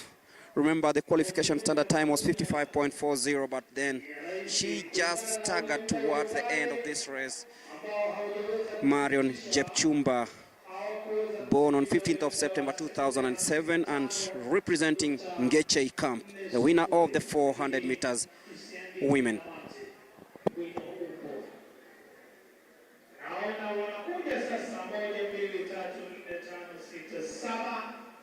Wanariadha wanakuja sasa wa mita 400 wanaume, na hii nayo bila shaka ni finali.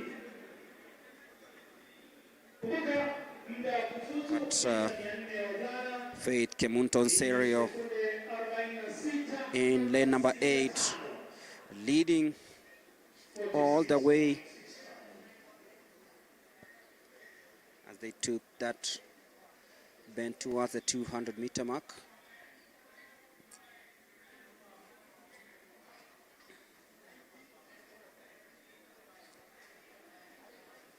And then came Marion Jepchumba.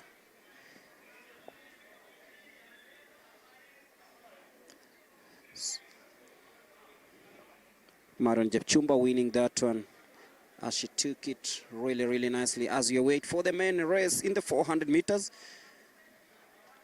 Well, we have 7 athletes in this one, but that's the 400 meters women final. 56.25 unofficial time, of course, time posted by Marion Jepchumba.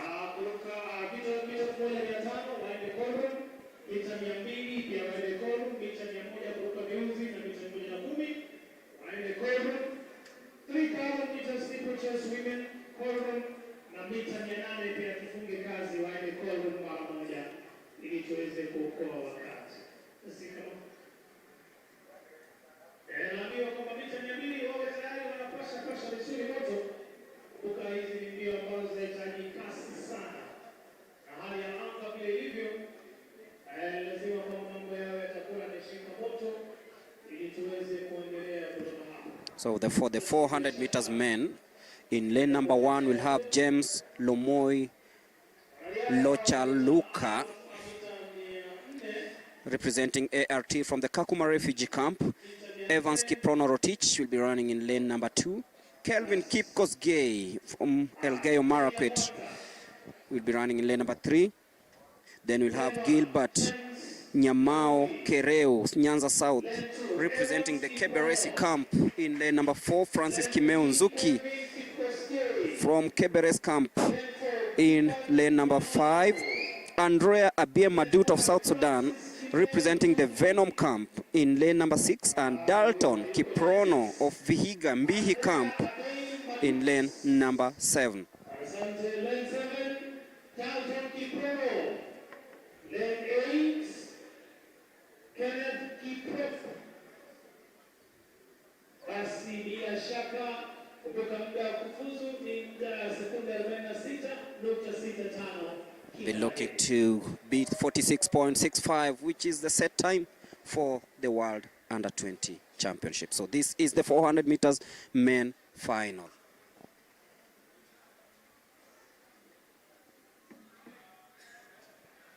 On this cold and chilly afternoon here in Nairobi.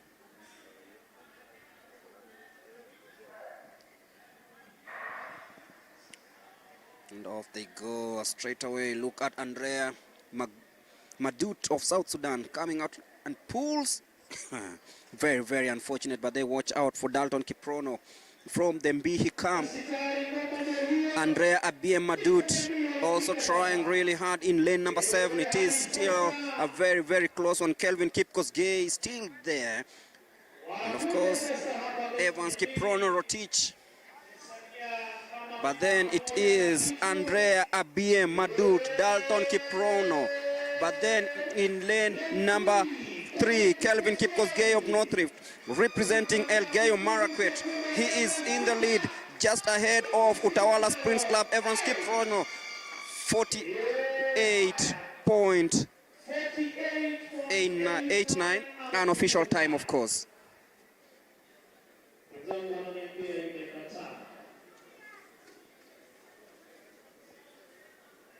Muda ambao unathibitishwa hadi sasa wameweza kukimbia sekunde 48.89. Nakumbuka muda kufuzu mita 400 wanaume ilikuwa ni sekunde 46.65. Sasa And that's the winner, wacha tusubiri. Kelvin Kipkosgei, 48.89. Unofficial time, of course. Remember, there are field events also taking place.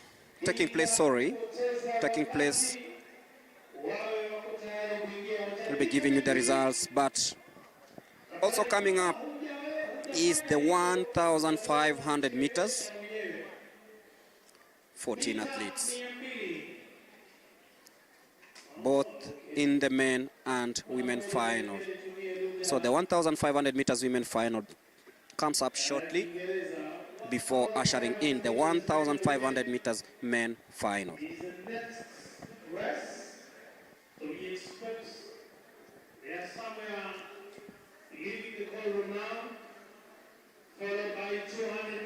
And of course, as we wait for the 1,500 meters final, that is a women's final. And as I was saying, Mulemi, if you see these athletes, the sprinters, we are still talking about sprinting. We have, if you see, they started so well, but coming to in home stretch 100 meters, they are still struggling. And I think this is what maybe what the coaches need to work on moving forward, because we really need to get there. We really need to have representation in sprinting. You remember Sylvia Chelangat, she was doing 400 meters. Sylvia now is a student, she managed to get a scholarship. She's a student in the USA. She got that through doing well in this event. Of course, that was in the World Under-20 in 2021. She really performed so well and managed to get a chance to get a school, and she's been running very well of late. Recently they had the NCAA championships in USA, in Oregon actually, and she was doing also a relay championships. She was running in the relay, and I think this is where this is their launching pad. This is where they are able to get a chance and show the world that we are also there. And that's why I was saying, these kids in 2028, those who are studying in the US through the scholarship program, these are the athletes who will be able to represent Kenya in the 2028 Olympic Games in Los Angeles. Because remember, it will be happening where they are. And training in US compared to back at home, US has better facilities. So it's good because we are seeing they have talent, and coaches need to do just the right thing so that they can be able to get that chance, especially for the sprinters. Because the few seconds that they are missing is really important for them. And recovering the few seconds lost means that better preparations, better facilities, and of course better planning. And I can see already the youth director, Athletics Kenya, Mr. Barnaba Korir, has done really, really well to ensure that the transition is smooth, the planning is better, and of course the athletes get better preparations ahead of the future events. And some of these athletes, I'm sure, will be participating in Tokyo in 2025, by the way, as they gear up for the next Olympic Games that will be held in North America. But first of all, they have to make sure that they do the right thing. That's the lineup for the 1,500 meters women final, where we have the likes of Faith Chepchumba, Aileen Chepkoech, Simon Basilio Ikanga from the Kakuma refugee camp, Miriam Chemutai Kibet, Abigail Chemnagei, Mary Nyaboke, there is Hazel Jepto, Sheila Jebet, Faith Mwende Kialo, Lina Chebet Bungei, there is Jody Kemunto of South Rift from the Tiloa camp, Mercy Chelimo Sirikiet of Bungoma Signal Training Camp, and Yvonne Chepkemoi from Leriswa, Kericho in Lesaps. 3.5 laps of this one. Of course, this is a race that Kenya has dominated over the years, with the world record still home with Faith Kipyegon, who recently showed us what she's still capable of doing during the trials for the Olympics. But this is the 1,500 meters women final, 14 athletes. Let's see who gets to Peru. 4 minutes, 27.60 is the set time. And off they go, the 1,500 meters. Of course, this will be very, very tactical because their heroes are born here in Kenya. The people they watch are, of course, the people that also mentor them in training. And you look at how they've always done over the years. It is something that brings joy to all the Kenyans who are watching this. So if you're coming to Nyayo Stadium, welcome. And if you're watching from home, this is the 1,500 meters women final, 14 athletes. Let's see who beats the time. 4 minutes, 27.60 is the standard set time.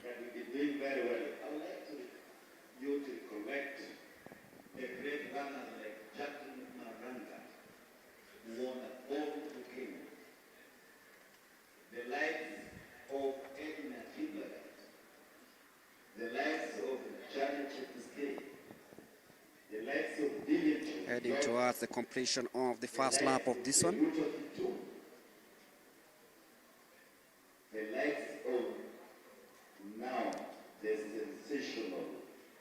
The 1,500 meters. Of course, we begin with the men, the women, then the men.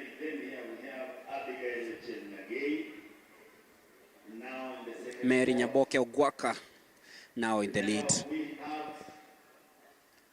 Her long strides. Ogwaka from Nyanza South, from Keberesi, which has so many athletes coming into these trials for the World Under 20. That's true. I think we also need to see how the St. Peter's Keberesi students will perform. We have one is competing here in the 1,500 meters race, of course, and the other one is in 800 meters race. I think they will be seeking a slot here. And talking about 1,500 meters, you remember last time in Cali, Colombia, the last event, the last edition, we did not get a gold medal in the 1,500 meters because an Ethiopian, Bika Halom, won gold, and then of course with a course record, of course, and then we had Brenda Chebet winning silver, and then Purity Chepkurui settled for bronze. Now, who is going to who is going to reclaim the title we lost in 2022? Because I remember in 2021, Purity Chepkurui bagged gold ahead of Brenda Chebet. So it's a matter of now, who is this strong athlete who will be able to reclaim the title that we lost in Cali, Colombia. 2 laps to go in the 1,500 meters, of course. Kenyans aiming to reclaim gold in this event. Quite a disappointing outing in Colombia last time out, winning only 3 gold medals, which wasn't really, really good. But you look at this field now separated in 2. That's quite unusual, because most of the time the 1,500 meters race is very, very, very close. But still in the lead at the moment, it's Judy Kemunto from Tiloa Camp. And of course, heading into that is Faith Chepchumba, now in the lead. As they take that bend, heading into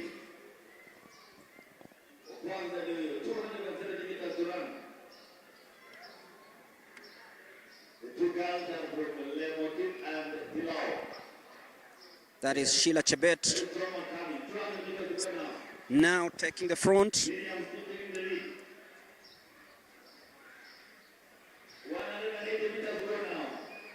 Sheila Chebet still in the lead. Abigail Chemnagay. Miriam Chemutai Kibet still there.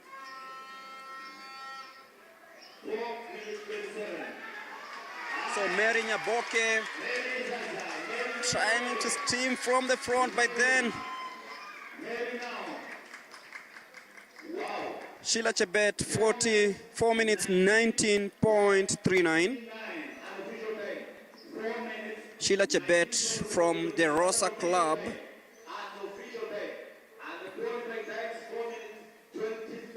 Just about winning that one, Sheila Chebet.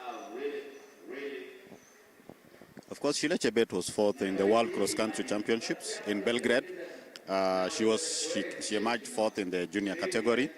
Actually, it was a clean sweep for the Ethiopians, but this is the first Kenyan who came in 4th now.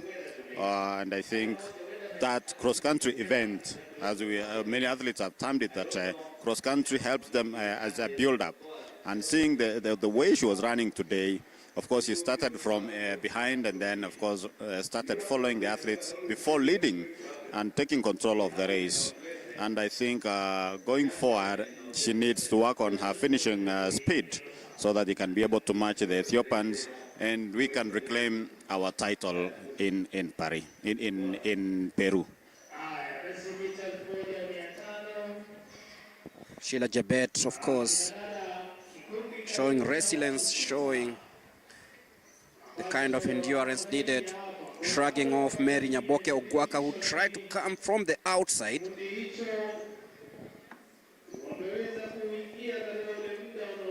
Mary Nyaboke tried to come from the outside, but then Sheila Chebet, born on 31st of December 2005, steaming away to win the race in 14 minutes. 4 minutes, 19.39 seconds. And I'll be handing you over to Charity, who'll be speaking to the ones who finished in the podium.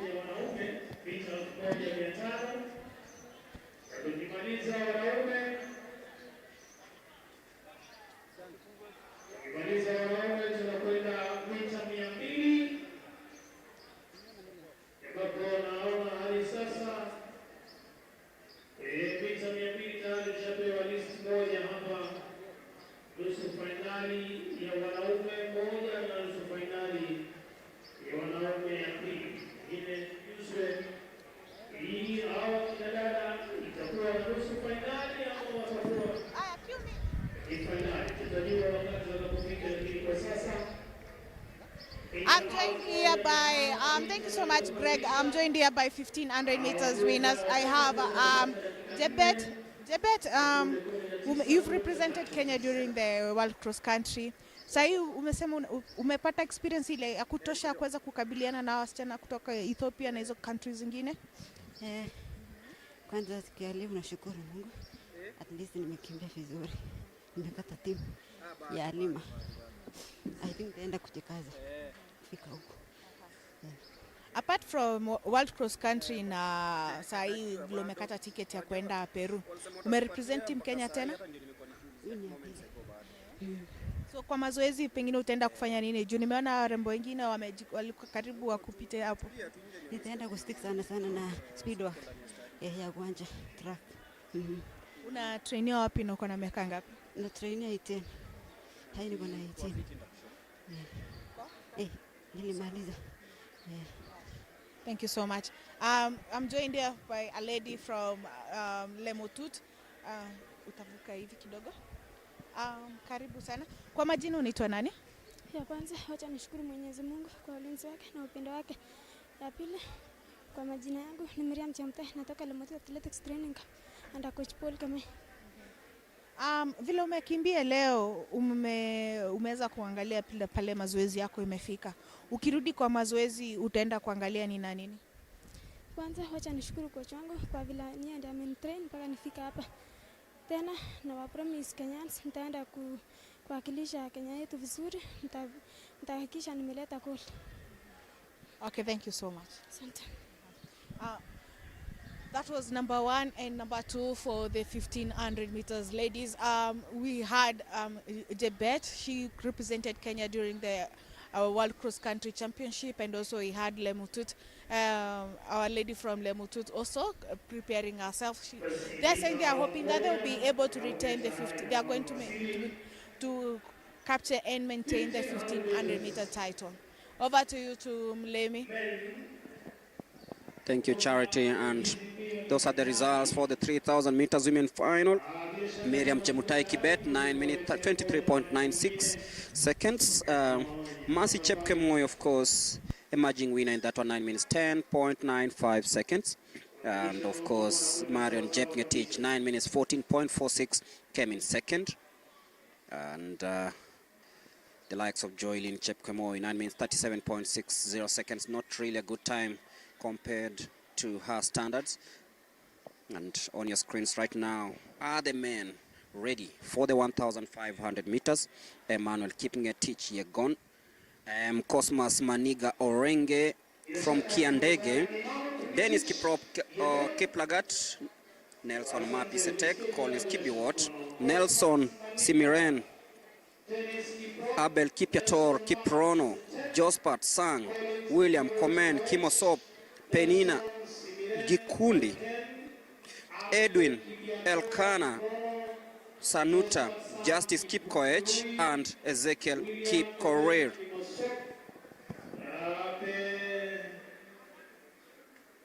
Edwin Elkana Sanutia, Justice Kipkoech, and Ezekiel Kipkorir. Ladies and gentlemen, 1500 meters, qualifying time 3 minutes 48 seconds .00. All the best.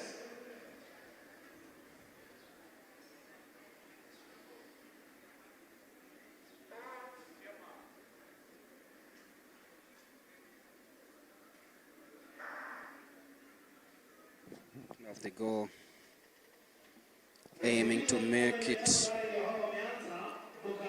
to Lima in Peru. 3 minutes 48 seconds is the set time for the 1,500 meters. 3.5 laps of this one.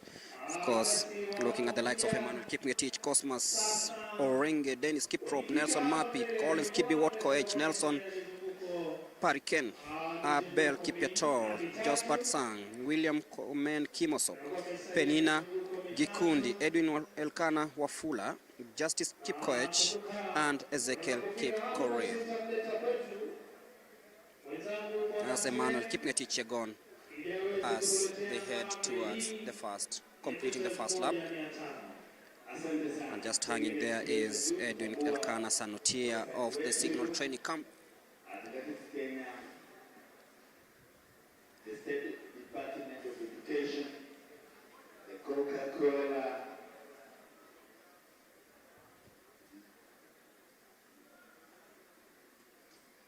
yes.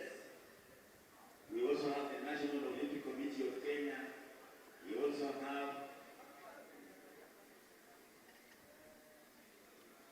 Nelson Mapi's neck.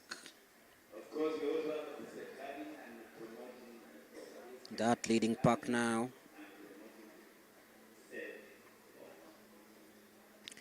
Together with Emmanuel Yegon.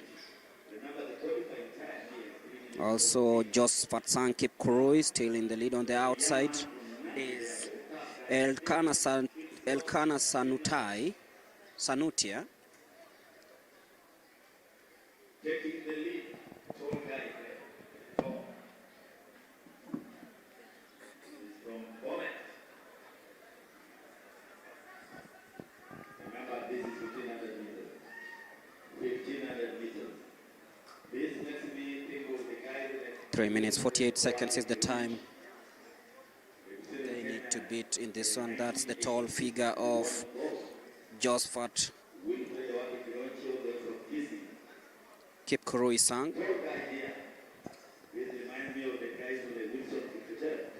With 1.5 laps to go. Justice Koech currently in second place, but they look really strong as they hit the bar.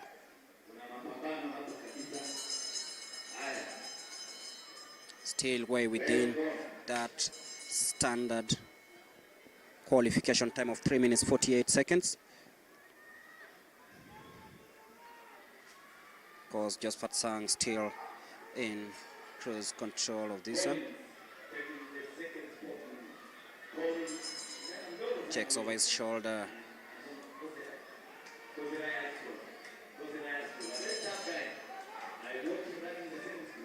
Collins Kibiwot Koech taking over things from Josephat Sang.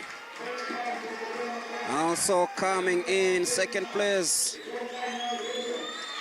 is Nelson Mapi's attack, but then Josephat Sang says that I also got this. Collins Kibiwot Koech will be winning this one. 3 minutes 41.41.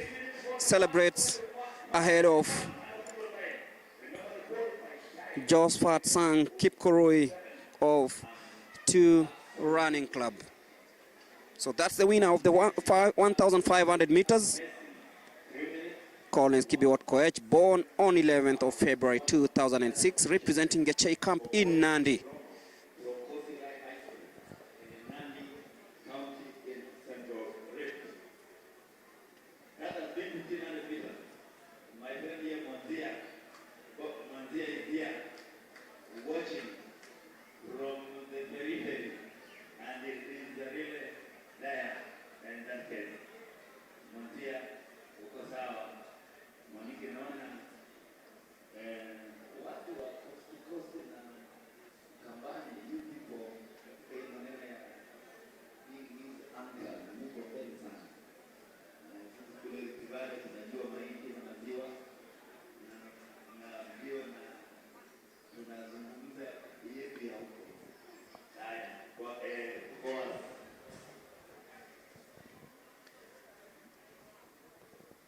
Josephat Sang Kipkurui looked really strong,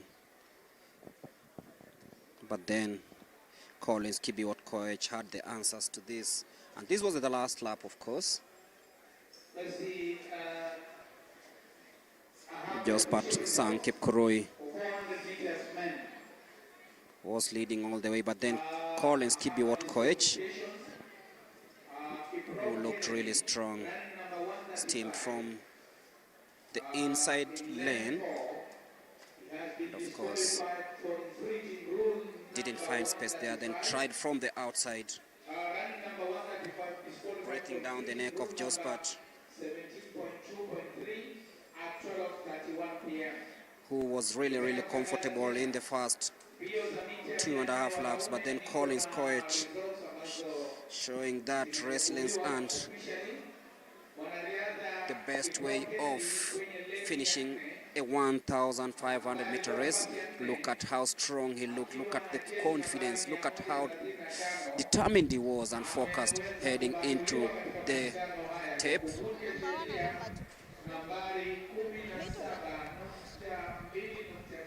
Nelson Mapisetek tried, but then Josphat just hung in there to finish second, but then it was Collins winning, and now Charity has Josphat and Collins, who finished 1 and 2 in the 1,500 meters.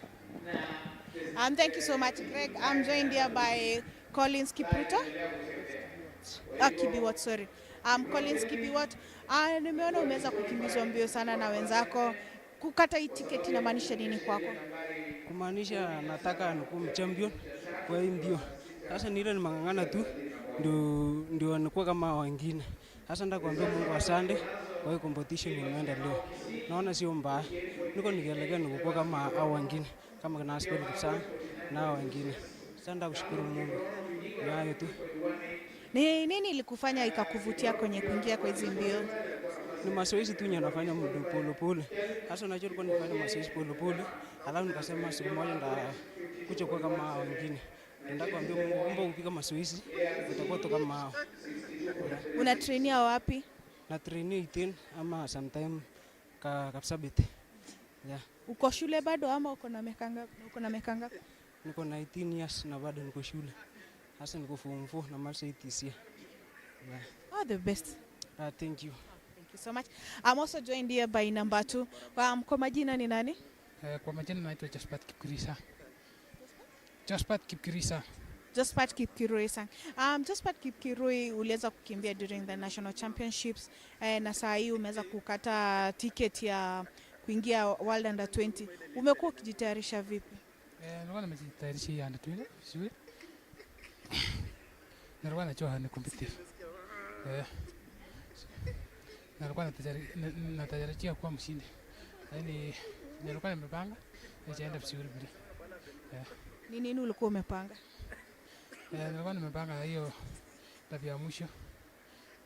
Nishatoka kwa line hiyo kumbe nilikuwa nasikia mguu kama imechama. Sikuelewa. Nategemea wata tena. Yeah. Na vile sasa uko na miaka ngapi na pengine unafanyia mazoezi wapi na unasomea wapi? Na miaka 17. Nafanya mazoezi kabisa. Nilimaliza shule last year huko Kitale. Yeah, Anderson High School. Yeah. Thank you so much and congrats. Thank you. That was the number 1 and number 2 for the 1500 meters.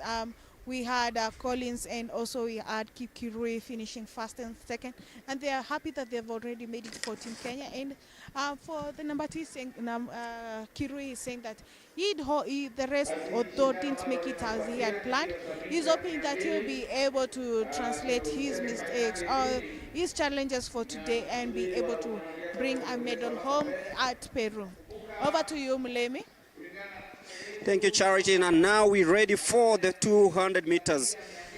The women, of course, and the men. Semi-final, 24.35 for the women, and of course 21.35 for the men. In the women lineup, we expect Zinat Kulang Joseph, Sela Ajiambo Opondo, who won the 100-meter semi-final number 1, Angela Samantha Cheron of Central Rift, Sharon Moraka Yaga, Beatrice Nyanchoka Machoka of Kisii, representing Keberesi once again. 2 Keberesi athletes in this one, and Faith Onserio, who finished second in the 400 meters. She'll be running for the Ryoga Secondary School Training Camp, and she comes from Nyamira County, born on 1st of December 2007. She'll be running in lane number 8. So Zinad, Selfa, Angela, Sharon, Beatrice and Faith in the 200 meters women semi-final.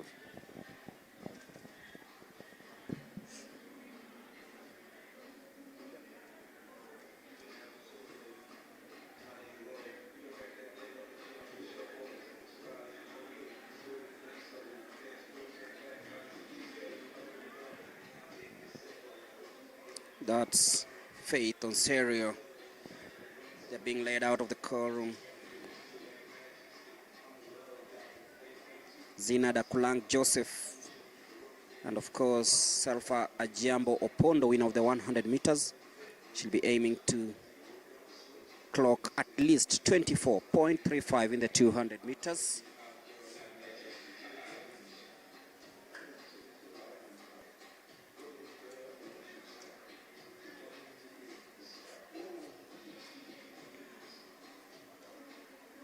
And in lane number 3 we'll have, that is a Kulong. In lane number 6 we'll have Sharon Moraka Yaga.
So the athletes getting ready for the start of the 200 meters.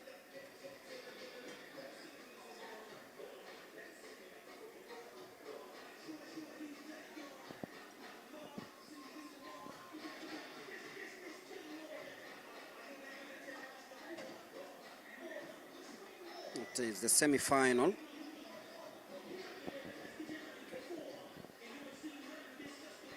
Be hoping to see if one of these athletes will make it to Peru for the World Under-20 Championships. That's Beatrice Nyanchoka Machoka in lane number 7.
Basi shindano la mita 200 kina dada Sara Kwamboka Omari, Zainab Akulam Joseph, Saka Ajango Opondo, Angela Samandra Cherono, Sharon Mora Kayaga, Beatrice Nyanchoka Machoka na Faith Kimunzo Onsario ndio wanashiriki katika mbio hizo za mita 200 fainali kwa upande wa kinadada.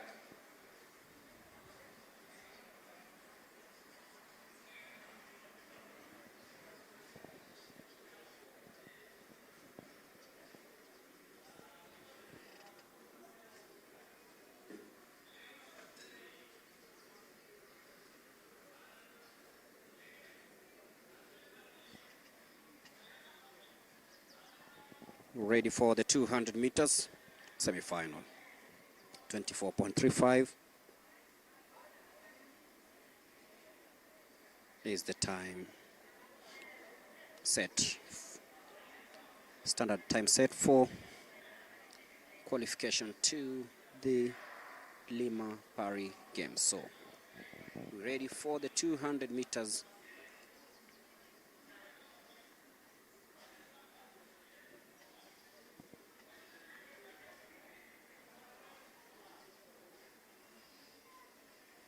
Yes.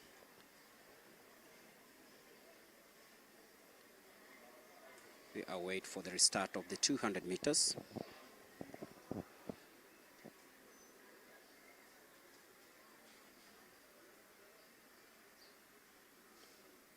So what happened previously, and the athletes had to be recalled, and now they are ready for take 2 in these 200 meters.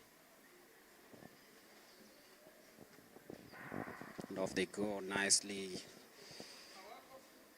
Watch out for Sharon Marakayaga once again, taking that bend nicely.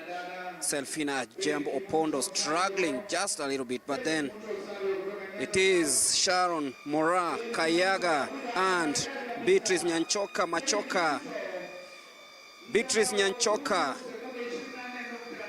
25.67, just finishes ahead of her Keberesi compatriot of Sharon Marakayaga.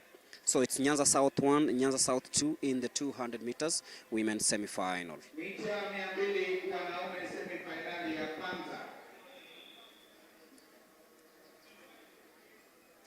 Semifinali ya kwanza kwa upande wa wanaume.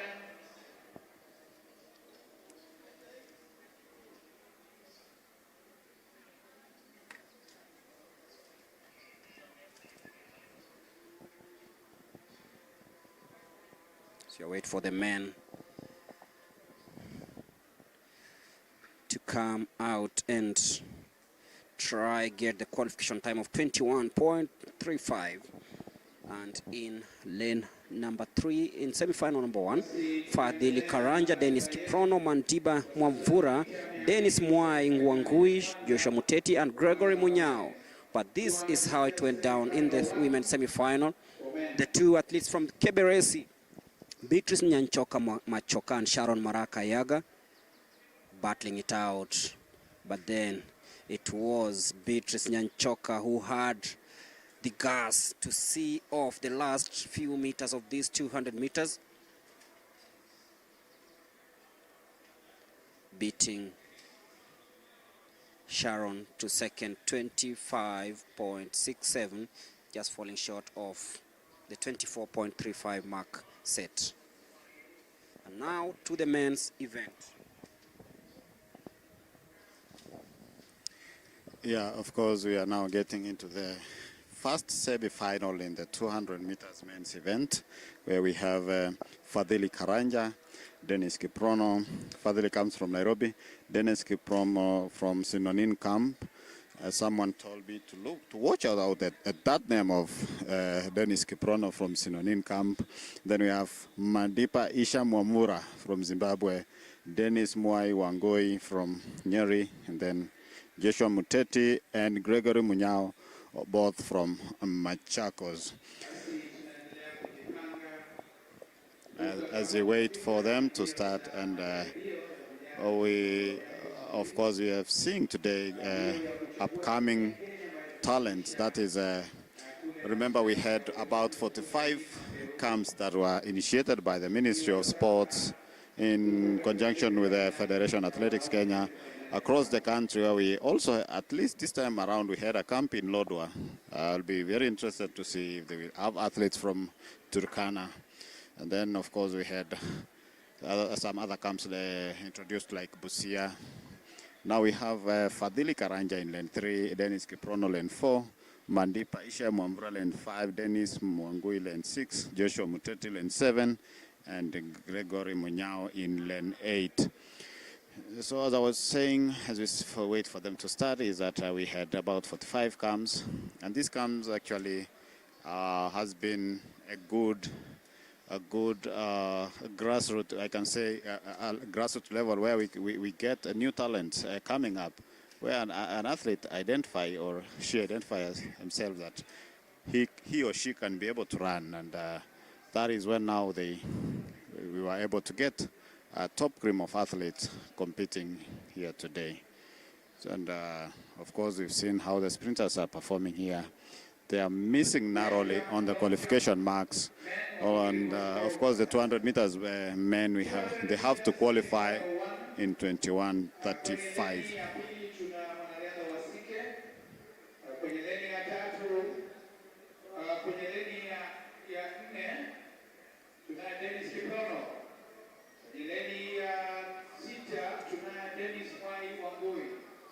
Kwenye leni ya 7 Joshua Muteti, na kwenye leni ya 8 nikutakie kila la heri kwenye shindano hilo.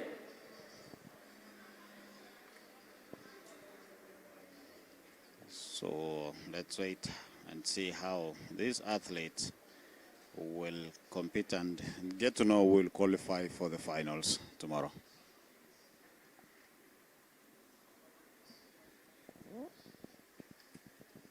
Dennis Kiprono is the name to watch. So is Dennis Mwai Wangui, and of course Wasike, and off they go nicely. And watch out for Dennis Mwai Wangui, just as he did in the 100-meter semi-final. He is off the blocks really nicely, but then it is Kiprono coming out really nicely. Wasike struggling in lane number 2, but then it is Wangui and Kiprono 1-2, 21.66, just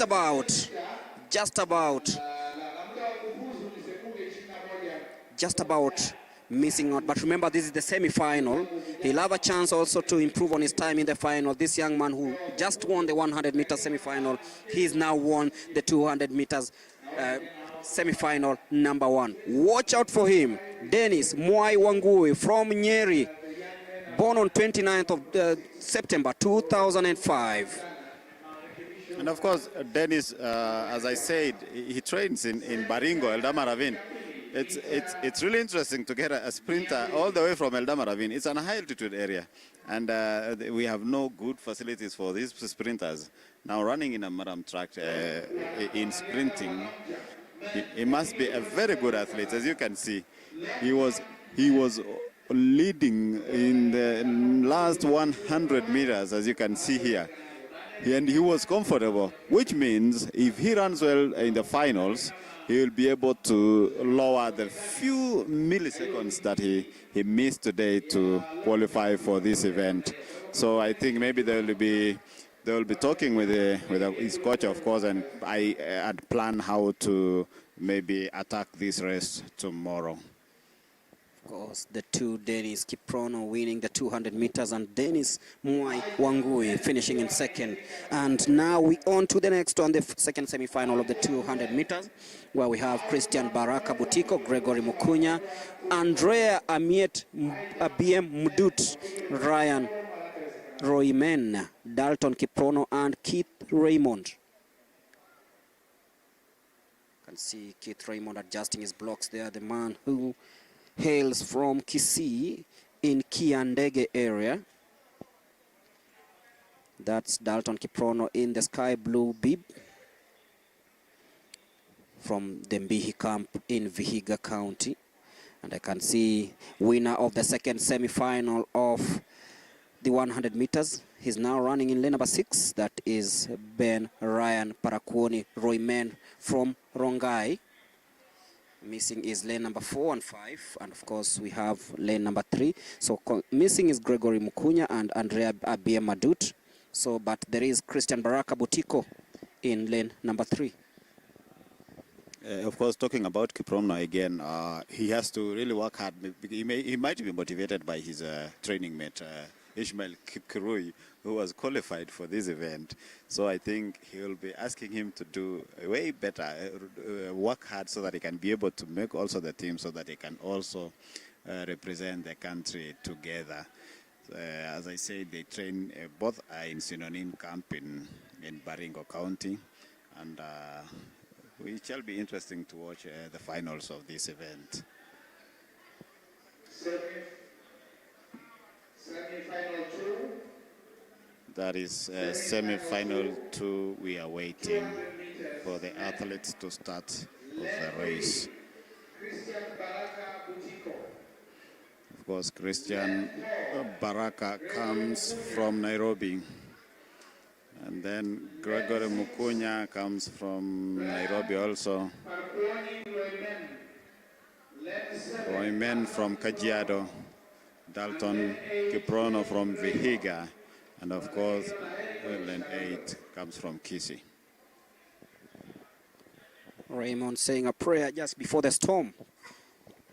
It is the 200 meters semi-final number 2, 21.35, the standard set time. So Who will join the two Dennis in the final? Dennis Kiprono and Dennis Mwai Wangui.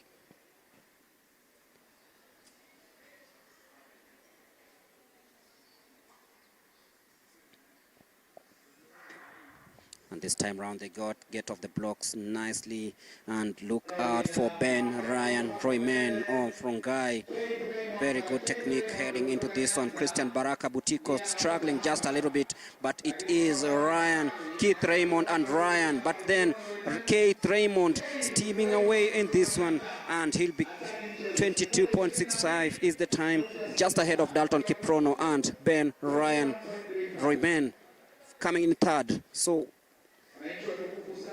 it is Keith Raymond, Dalton Kiprono and Ryan Royman in that order. So that signals the end of the second semi-final of the 200 meters.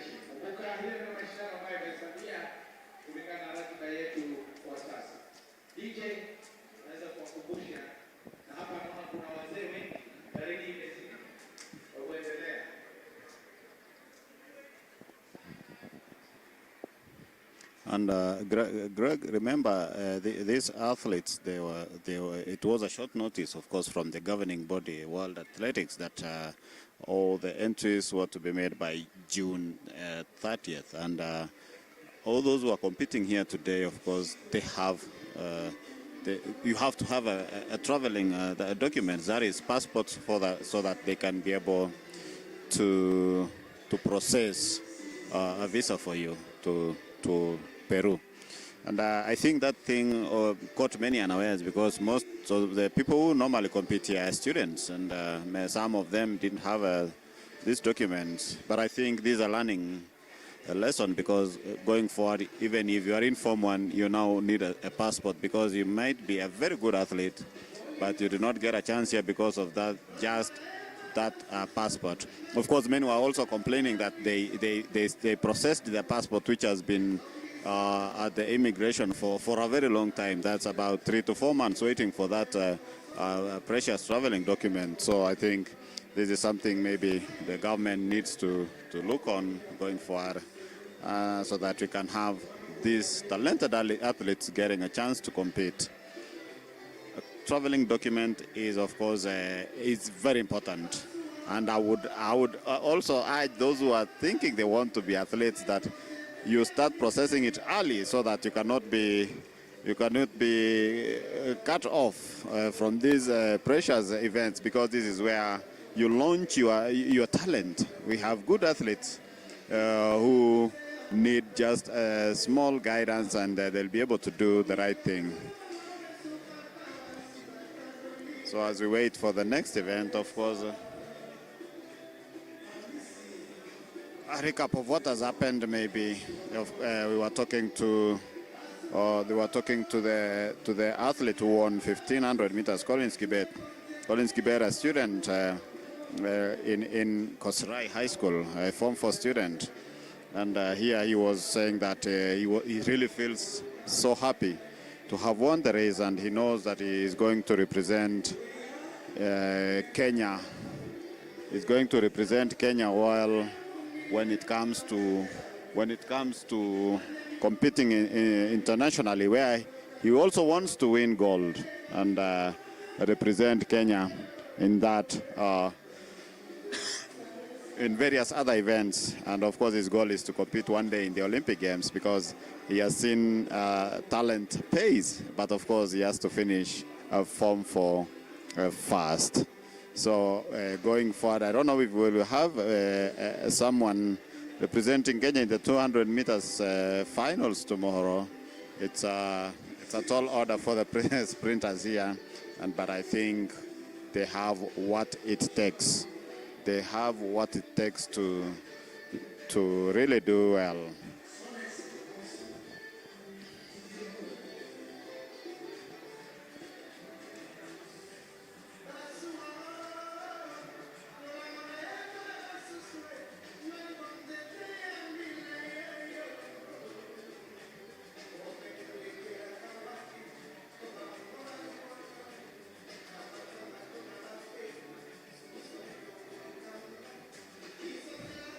So I think the next race we have steeplechase women. That is final. Women's 3,000 steeplechase.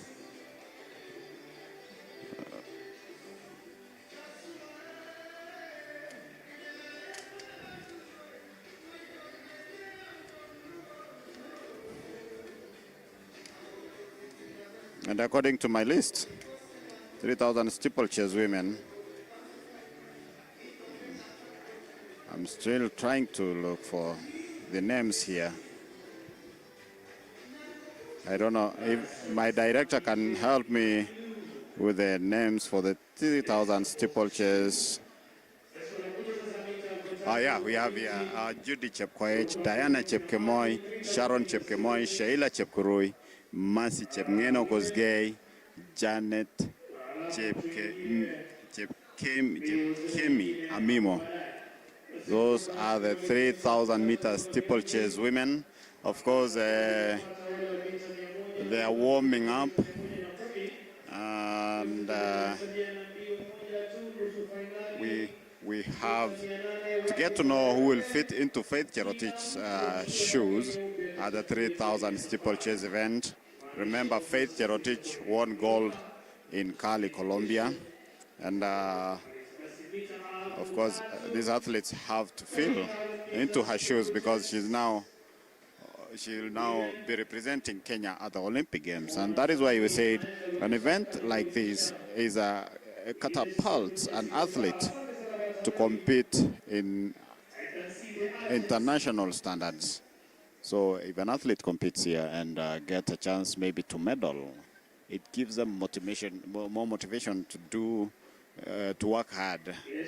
And I remember how Faith Cherotich started, and so going into Peru, we don't know who will be able to get us a lot, because in the last event, Faith Cherotich managed to finish the race in 9:16:14 ahead of Ethiopia's Sembo Almayu, who clocked 9:30:41, with her compatriot Meseret Shane finishing third in 9:42:02.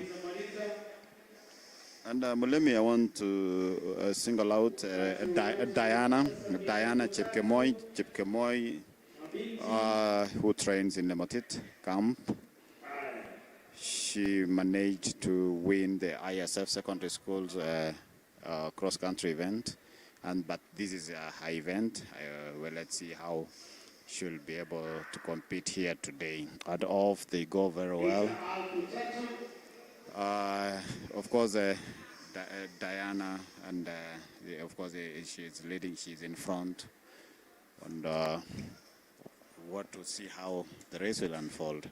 Remember, I said earlier that Kenya has been doing well in this event, and remember the qualification mark here is for the steeplechase is 10:38:00.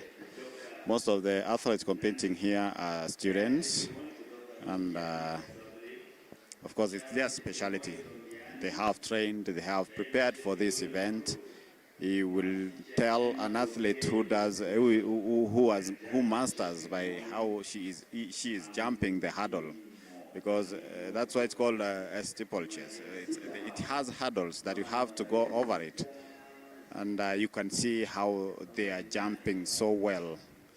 So with the 7 laps to go, you will be able to get 2 athletes who will represent Kenya in the junior event. Remember, this is a biannual event that happens after every 2 years, and that means some athletes, most of the athletes, have graduated to the senior category, and we will be able to see who will get into the top 2 so that they can be able to represent the country in this event.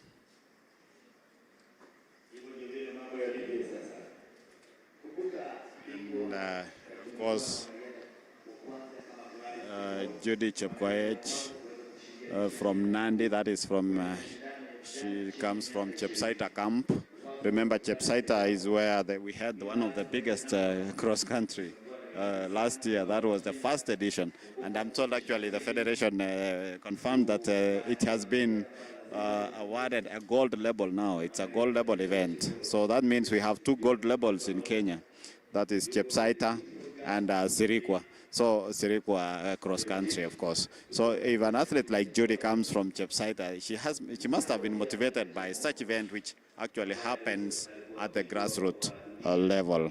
So, but of course, she's being followed closely by Diana Chepkemoi. Diana Chepkemoi, she made the team to the World Cross Country in Belgrade, but she did not proceed because there was an issue with the traveling documents. She did not get a visa on time to represent the country, and that I think made her to even do very well in the last month in the ISF cross country championships for the schools.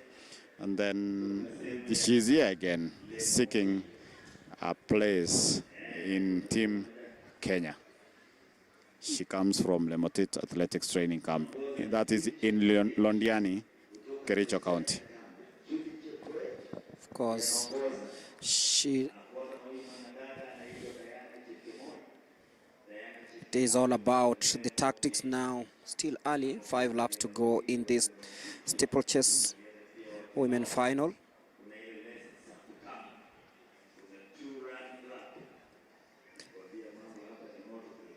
Judy Chepkoech still leading. Diana Chepkemoi.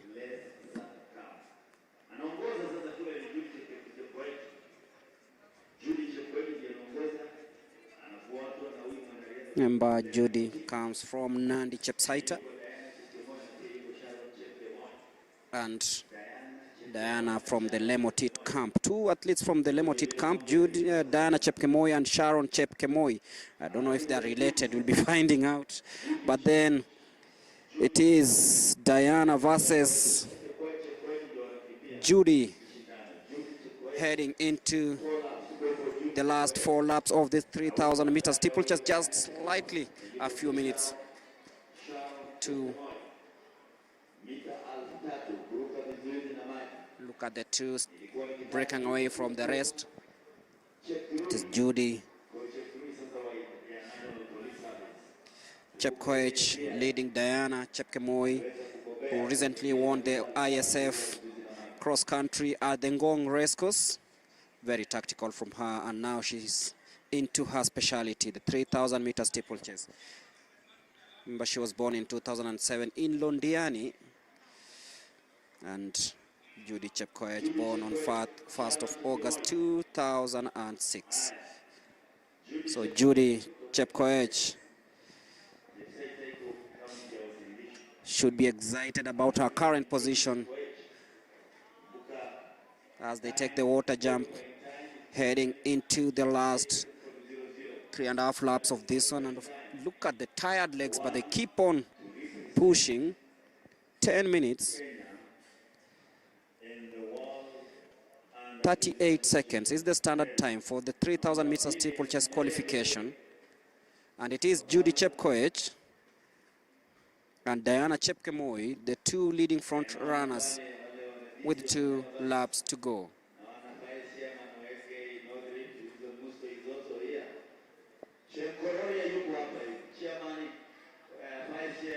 It's now a 2-person battle here.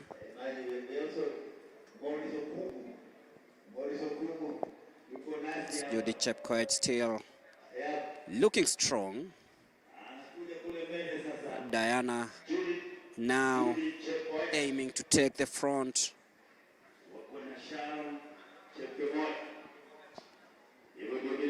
But then Judy decides to stay afloat, stay a few meters ahead, but then Diana now taking the lead for the first time. They're exchanging leads here as they head into the water jump. Judy comes out nicely, but then Diana Chepkemoi tells her that I'm still in this. Remember, just won an international race over the last few days. And now Judy Chepkoech will be breathing down Diana's neck as they take that hurdle with 2 laps to go. It's always nice to be a meter away, and Diana Chepkemoi knows that pretty well as she takes lead for the first time. 800 meters to go. It is the 3,000 meter steeplechase women final. Remember, afterwards we'll have the 800 meters both men and women semi-finals. But Diana Chepkemoi now stretching her lead ahead of Judith Chepkoech of Nandi.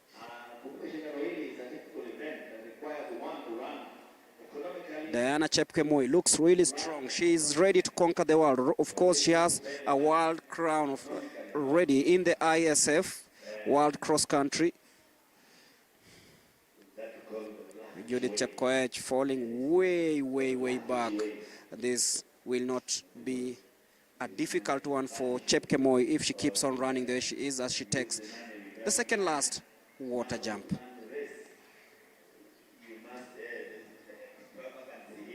It is Chepkemoi. Judith looks really tired as they prepare to hit the barrel.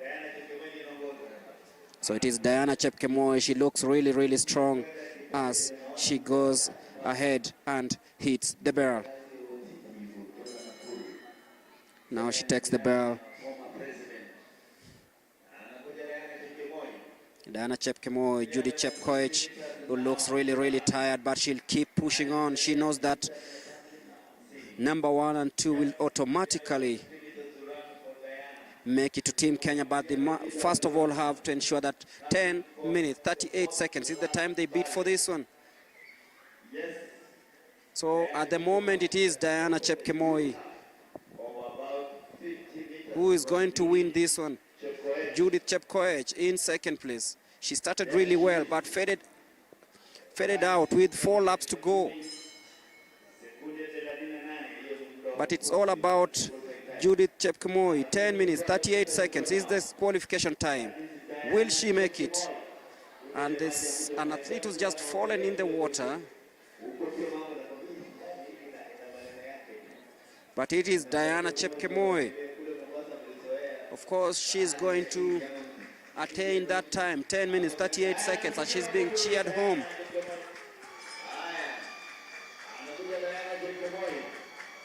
She recently won the ISF World Cross Country Championships in Gong, and now books a ticket to Lima, Peru. 9 minutes, 51.53 seconds. Diana Chepkemoi, winner of the 3,000 meters steeplechase. She'll be joined by Judith Chepkoech.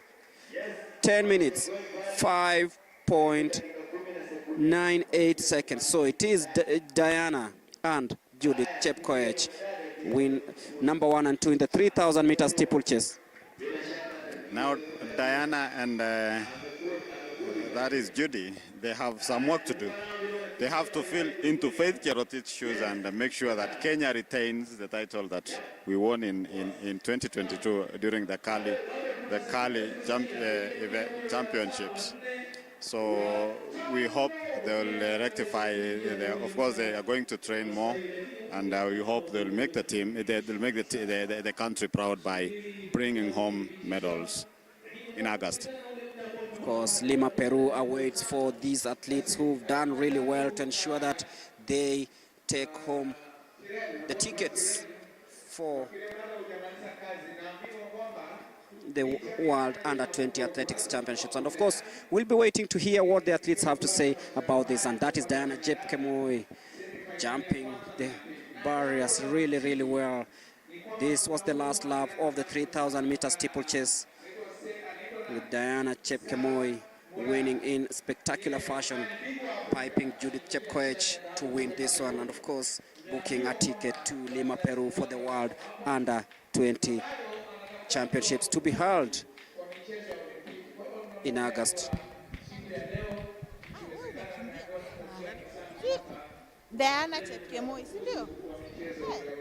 So I'll be handing you over to Charity to speak to the winner, Diana Chepkemoi.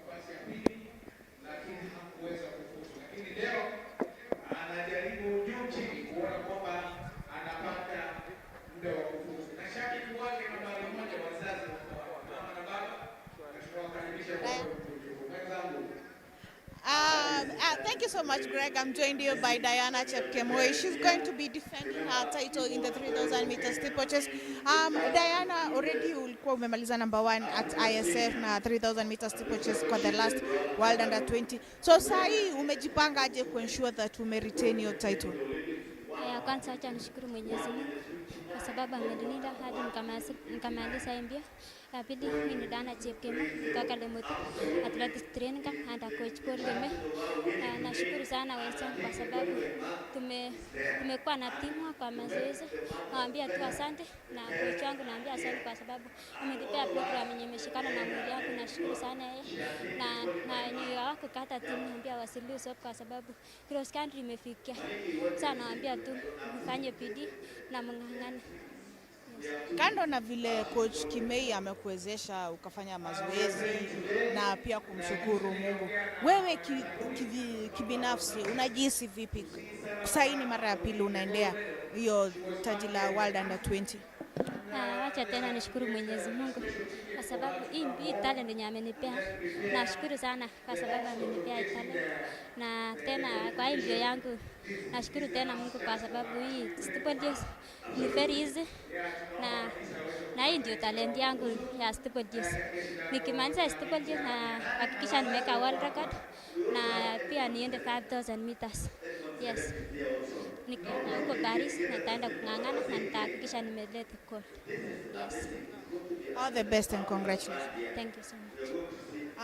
That was Diana Chepkemoi. She'll be defending her title in the World Under 20. She's hoping that she's going to be able to do it. Over to you, Greg, as we prepare for the next race. Preparing for the 800 meters women semi-final. A race that also promises excitement and every recipe you need for a good meal of athletics. The athletes, of course, getting the final instructions before the start of the 800 meters.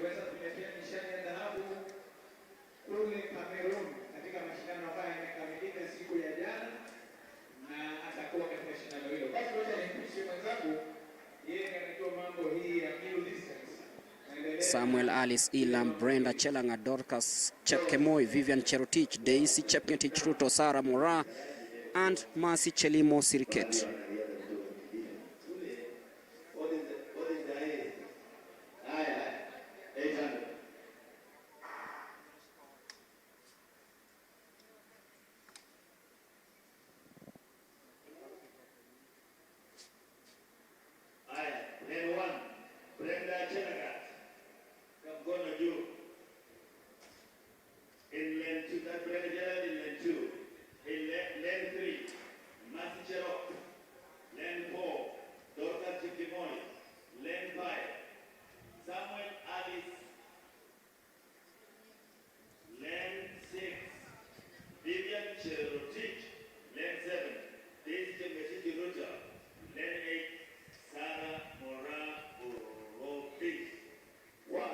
That is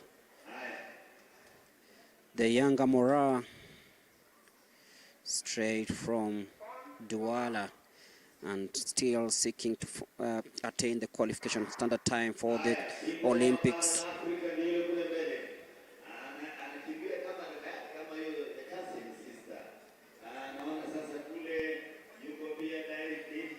It is the 800 meter semi-final for the women. She's running well, pretty well. This is what we call experience now. Let us see, wait and see.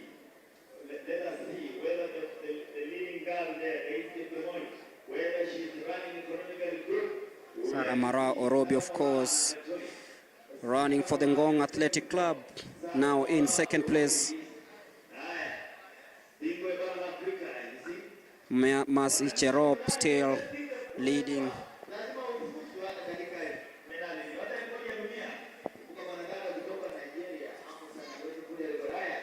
As they hit the bar, 58 seconds. Good time there, and Sarah Mora decides to hit the front for the first time ahead of Mercy Cherop. And off she goes. She's still fresh from the Douala exploit, and Sarah Mora will be cheered on as she seeks to attain that qualification time for the Olympics. Remember, she finished third in the national championships, in the Olympics trials just a couple of days ago, just under 10 days ago, to be precise. And there she goes, heading into the 150. She wants to emulate her sister. This is Sarah Mora Orobi, born on 26th of October 2005. She's being cheered on. Remember, in the first lap, she clocked 58 seconds. Will she come closer to what her sister has done?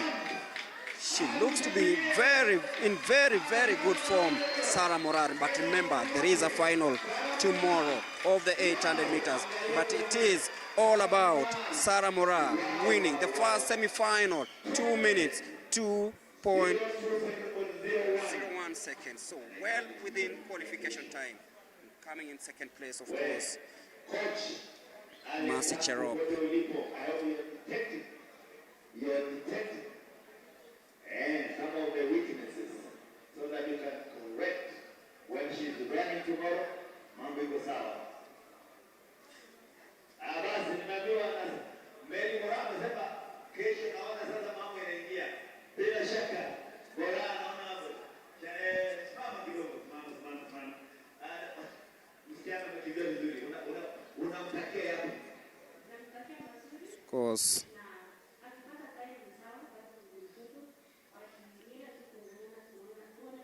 In the second semi-final, we'll have Amos Kipkem, we'll have Dorika Minsari Aiso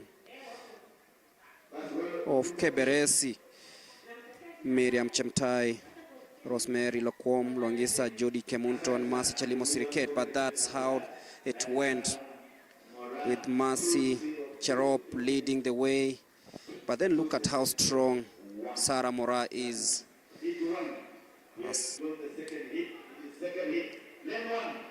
The home stretch.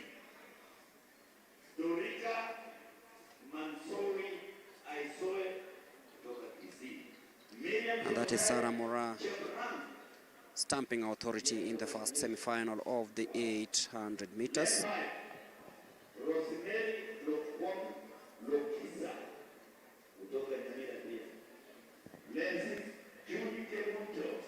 That is Jody Kemunto, Mercy Chalimo, and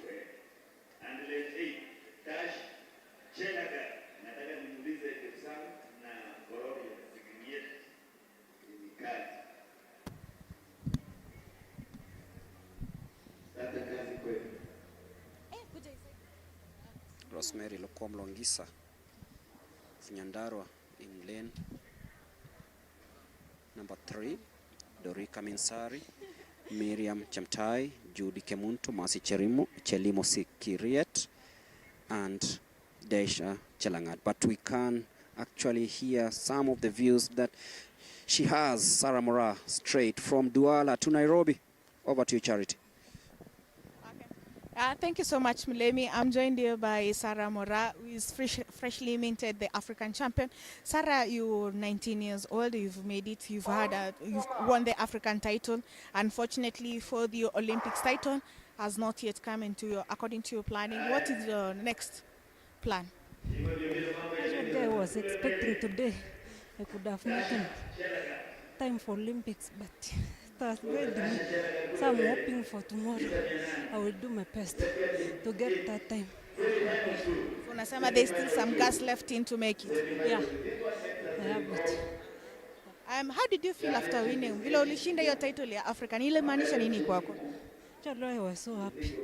Yeah, sikuwa expect ningere. Leta hiyo gold medal. Yeah. Na sasa nimeona kazini yako hapa Mary Moraa, the 800 meter champion, and hata yeye alikuwa amekuja in support ndio uweze kuqualify for the Olympics. Pengine ulikuwa umeongea naye nini kabla uingie kwa uwanja? Aliniambia lose hope if anything happens. Yeah, amenisupport akaniambia even if hata manage kukimbia na mimi As they hit the bell, the second semi-final of the 800 meters, of course, in lane number 5, we have Thank you so much. Miriam Chemtai Cheprang. Okay, that is Sarah Currently in Mora, second, the but freshly in the lead minted is African champion. Dorika Minsari Aiso, closely followed by Jody Kemunto as they take that bend towards the home stretch in the 200 meters.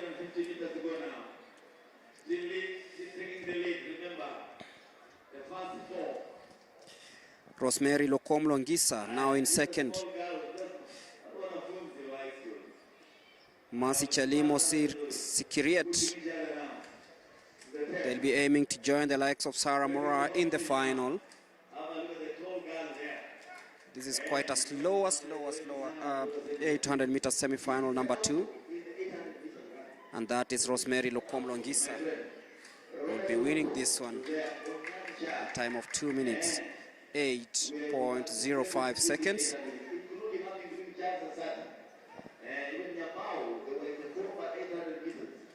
Judy Kemunto.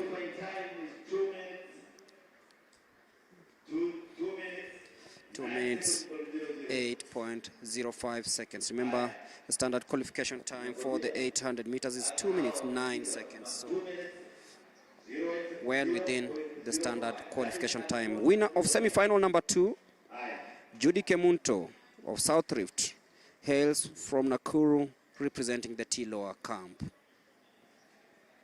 can see how confident she was. Steaming past Dorika Aiso to win the 800 meters semi-final number 2.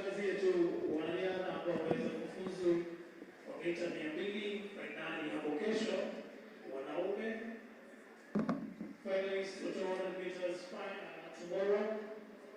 Men, Dalton Kipromo, kutoka Vihiga, Joshua Motesi kutoka Machakos, Ben Brian Falcon kutoka Kajiado, Gregory Wanyao kutoka Machakos, Dennis Mwai kutoka Nyeri, Dan Wasike kutoka NOS, Dennis Kipromo, alafu na Kate Ryan.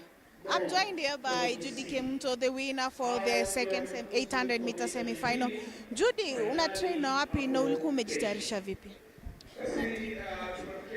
Na trainia kambi ya Tela camp, napatikana Nakuru County.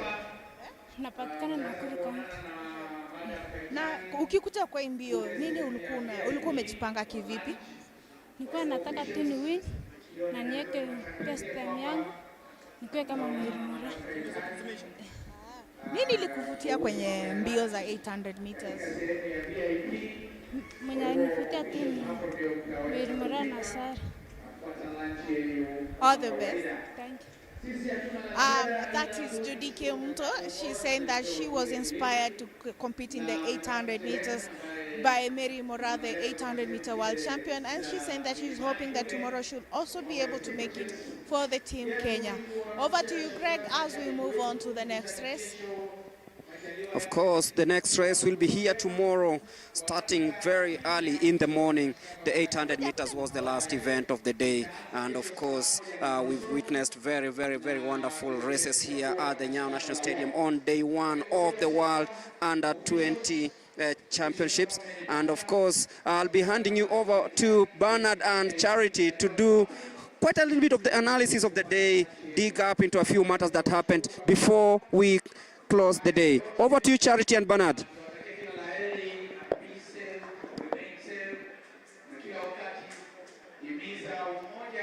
Morning. What's your take on the races? Well, as I said earlier, this is where we get new champions, and seeing what we have seen today, of course, we started with the rains in the morning. The weather was gloomy, but we've seen athletes doing their best. Seeing athletes qualifying in races like 5,000 meters, 3,000 meters, now 3,000 steeplechase, 1,500 meters. It has been a good event, and you know, we are looking for new champions. Last time we had the World Under 20, that is in 2022. All the medalists are now seniors. Now we have to get new champions. And I must say that it's normally a dangerous thing because we don't know what Ethiopia has, we don't know what Uganda has, we don't know what Zimbabwe has, we don't know what Botswana has, and the other European countries. So it's a matter of getting the best who are going to represent the country and bring home the medals.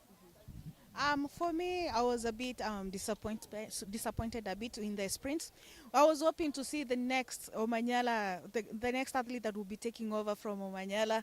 Maybe we bring him in the field next time so that he can inspire them, or what do you think? Yeah, of course, we need Omanyala to come and inspire the juniors here, but I must say they really did their best, missing some milliseconds to qualify for the world event.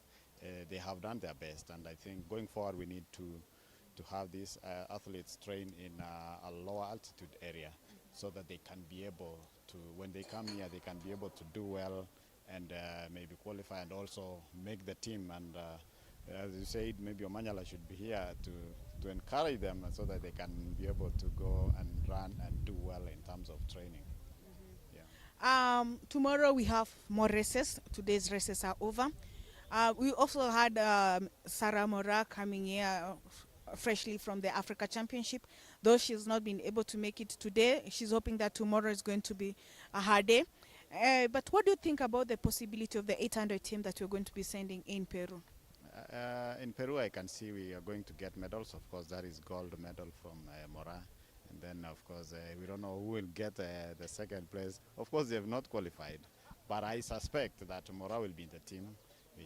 If she makes the team, she'll be able to bring home a gold medal and maybe her counterpart. What we need to do is, as we get to tomorrow's events, just get to know who are going to make the team, and so that they can be given. Of course, they normally go for training, residential training, and that's where the coaches will be able to sharpen their skills and do better when they get into the competition. Yeah. Of course, and we're hoping that we'll be able to get more and more champions from the youth development team. You see, they've been having athletes, school-based holidays for athletes, and that is bringing in the consistency. For example, an athlete like Poke, the 400-meter sprinter, we have Kithome, we have the likes of Mirimora. The athletes that we saw from the last World Under-18 event that was held in the country, they've graduated to Under-20 and now they're in the seniors. So what's your take? Do you have the faith in the team, in the youth team? Yeah, of course I have faith because, as you say also, that we have so many athletes who are doing scholarship in USA. They started there, somebody like Sylvia Chelangat. We have a lady doing javelin. We have Winnie B, who is also a student in Oklahoma University. These are people who started from the junior event and of course moving to the senior level. Now they decided, let's do education and sports. They are now in USA. We have about 100 students who went to the US through sports.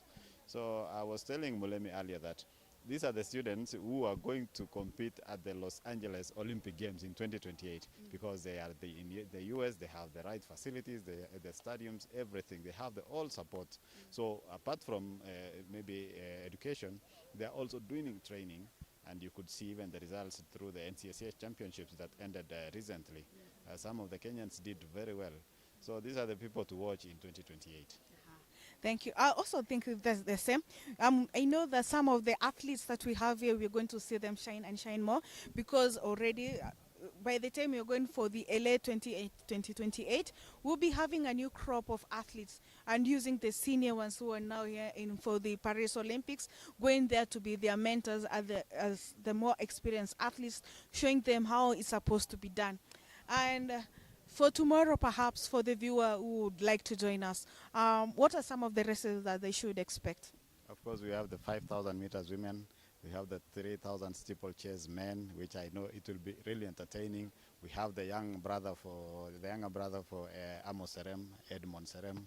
We have, of course, they came back from Africa Championships where they managed to win a silver and a bronze. That is silver for Edmond and bronze for Matthew Kosgei. These are the athletes to watch tomorrow, and I know it will be an entertaining race. Then we have, of course, 800 meters race, and then 1500.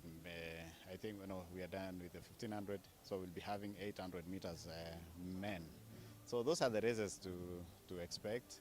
And of course we have the walking race. I don't know if we will be able to make the team. And I must also mention about the refugee team that was here today. You know, these are part of the delegation that will be heading to Paris, and we are privileged because we are hosting these people in our country. So they are part of the family, part of Kenya, but they represent the refugee team. So they normally train in Nandi, and of course they come from Kakuma. So these are the people also who need special attention. So those are the races that we expect tomorrow. I'm also eager to watch and see who are going to make the team to Peru. Thank you so much, Rotich. It's been wonderful. So far, how are you enjoying commentary? It's good. It's good. I really enjoy it. It's good. And of course, commenting and having facts in your fingertips is the best thing. Thank you so much.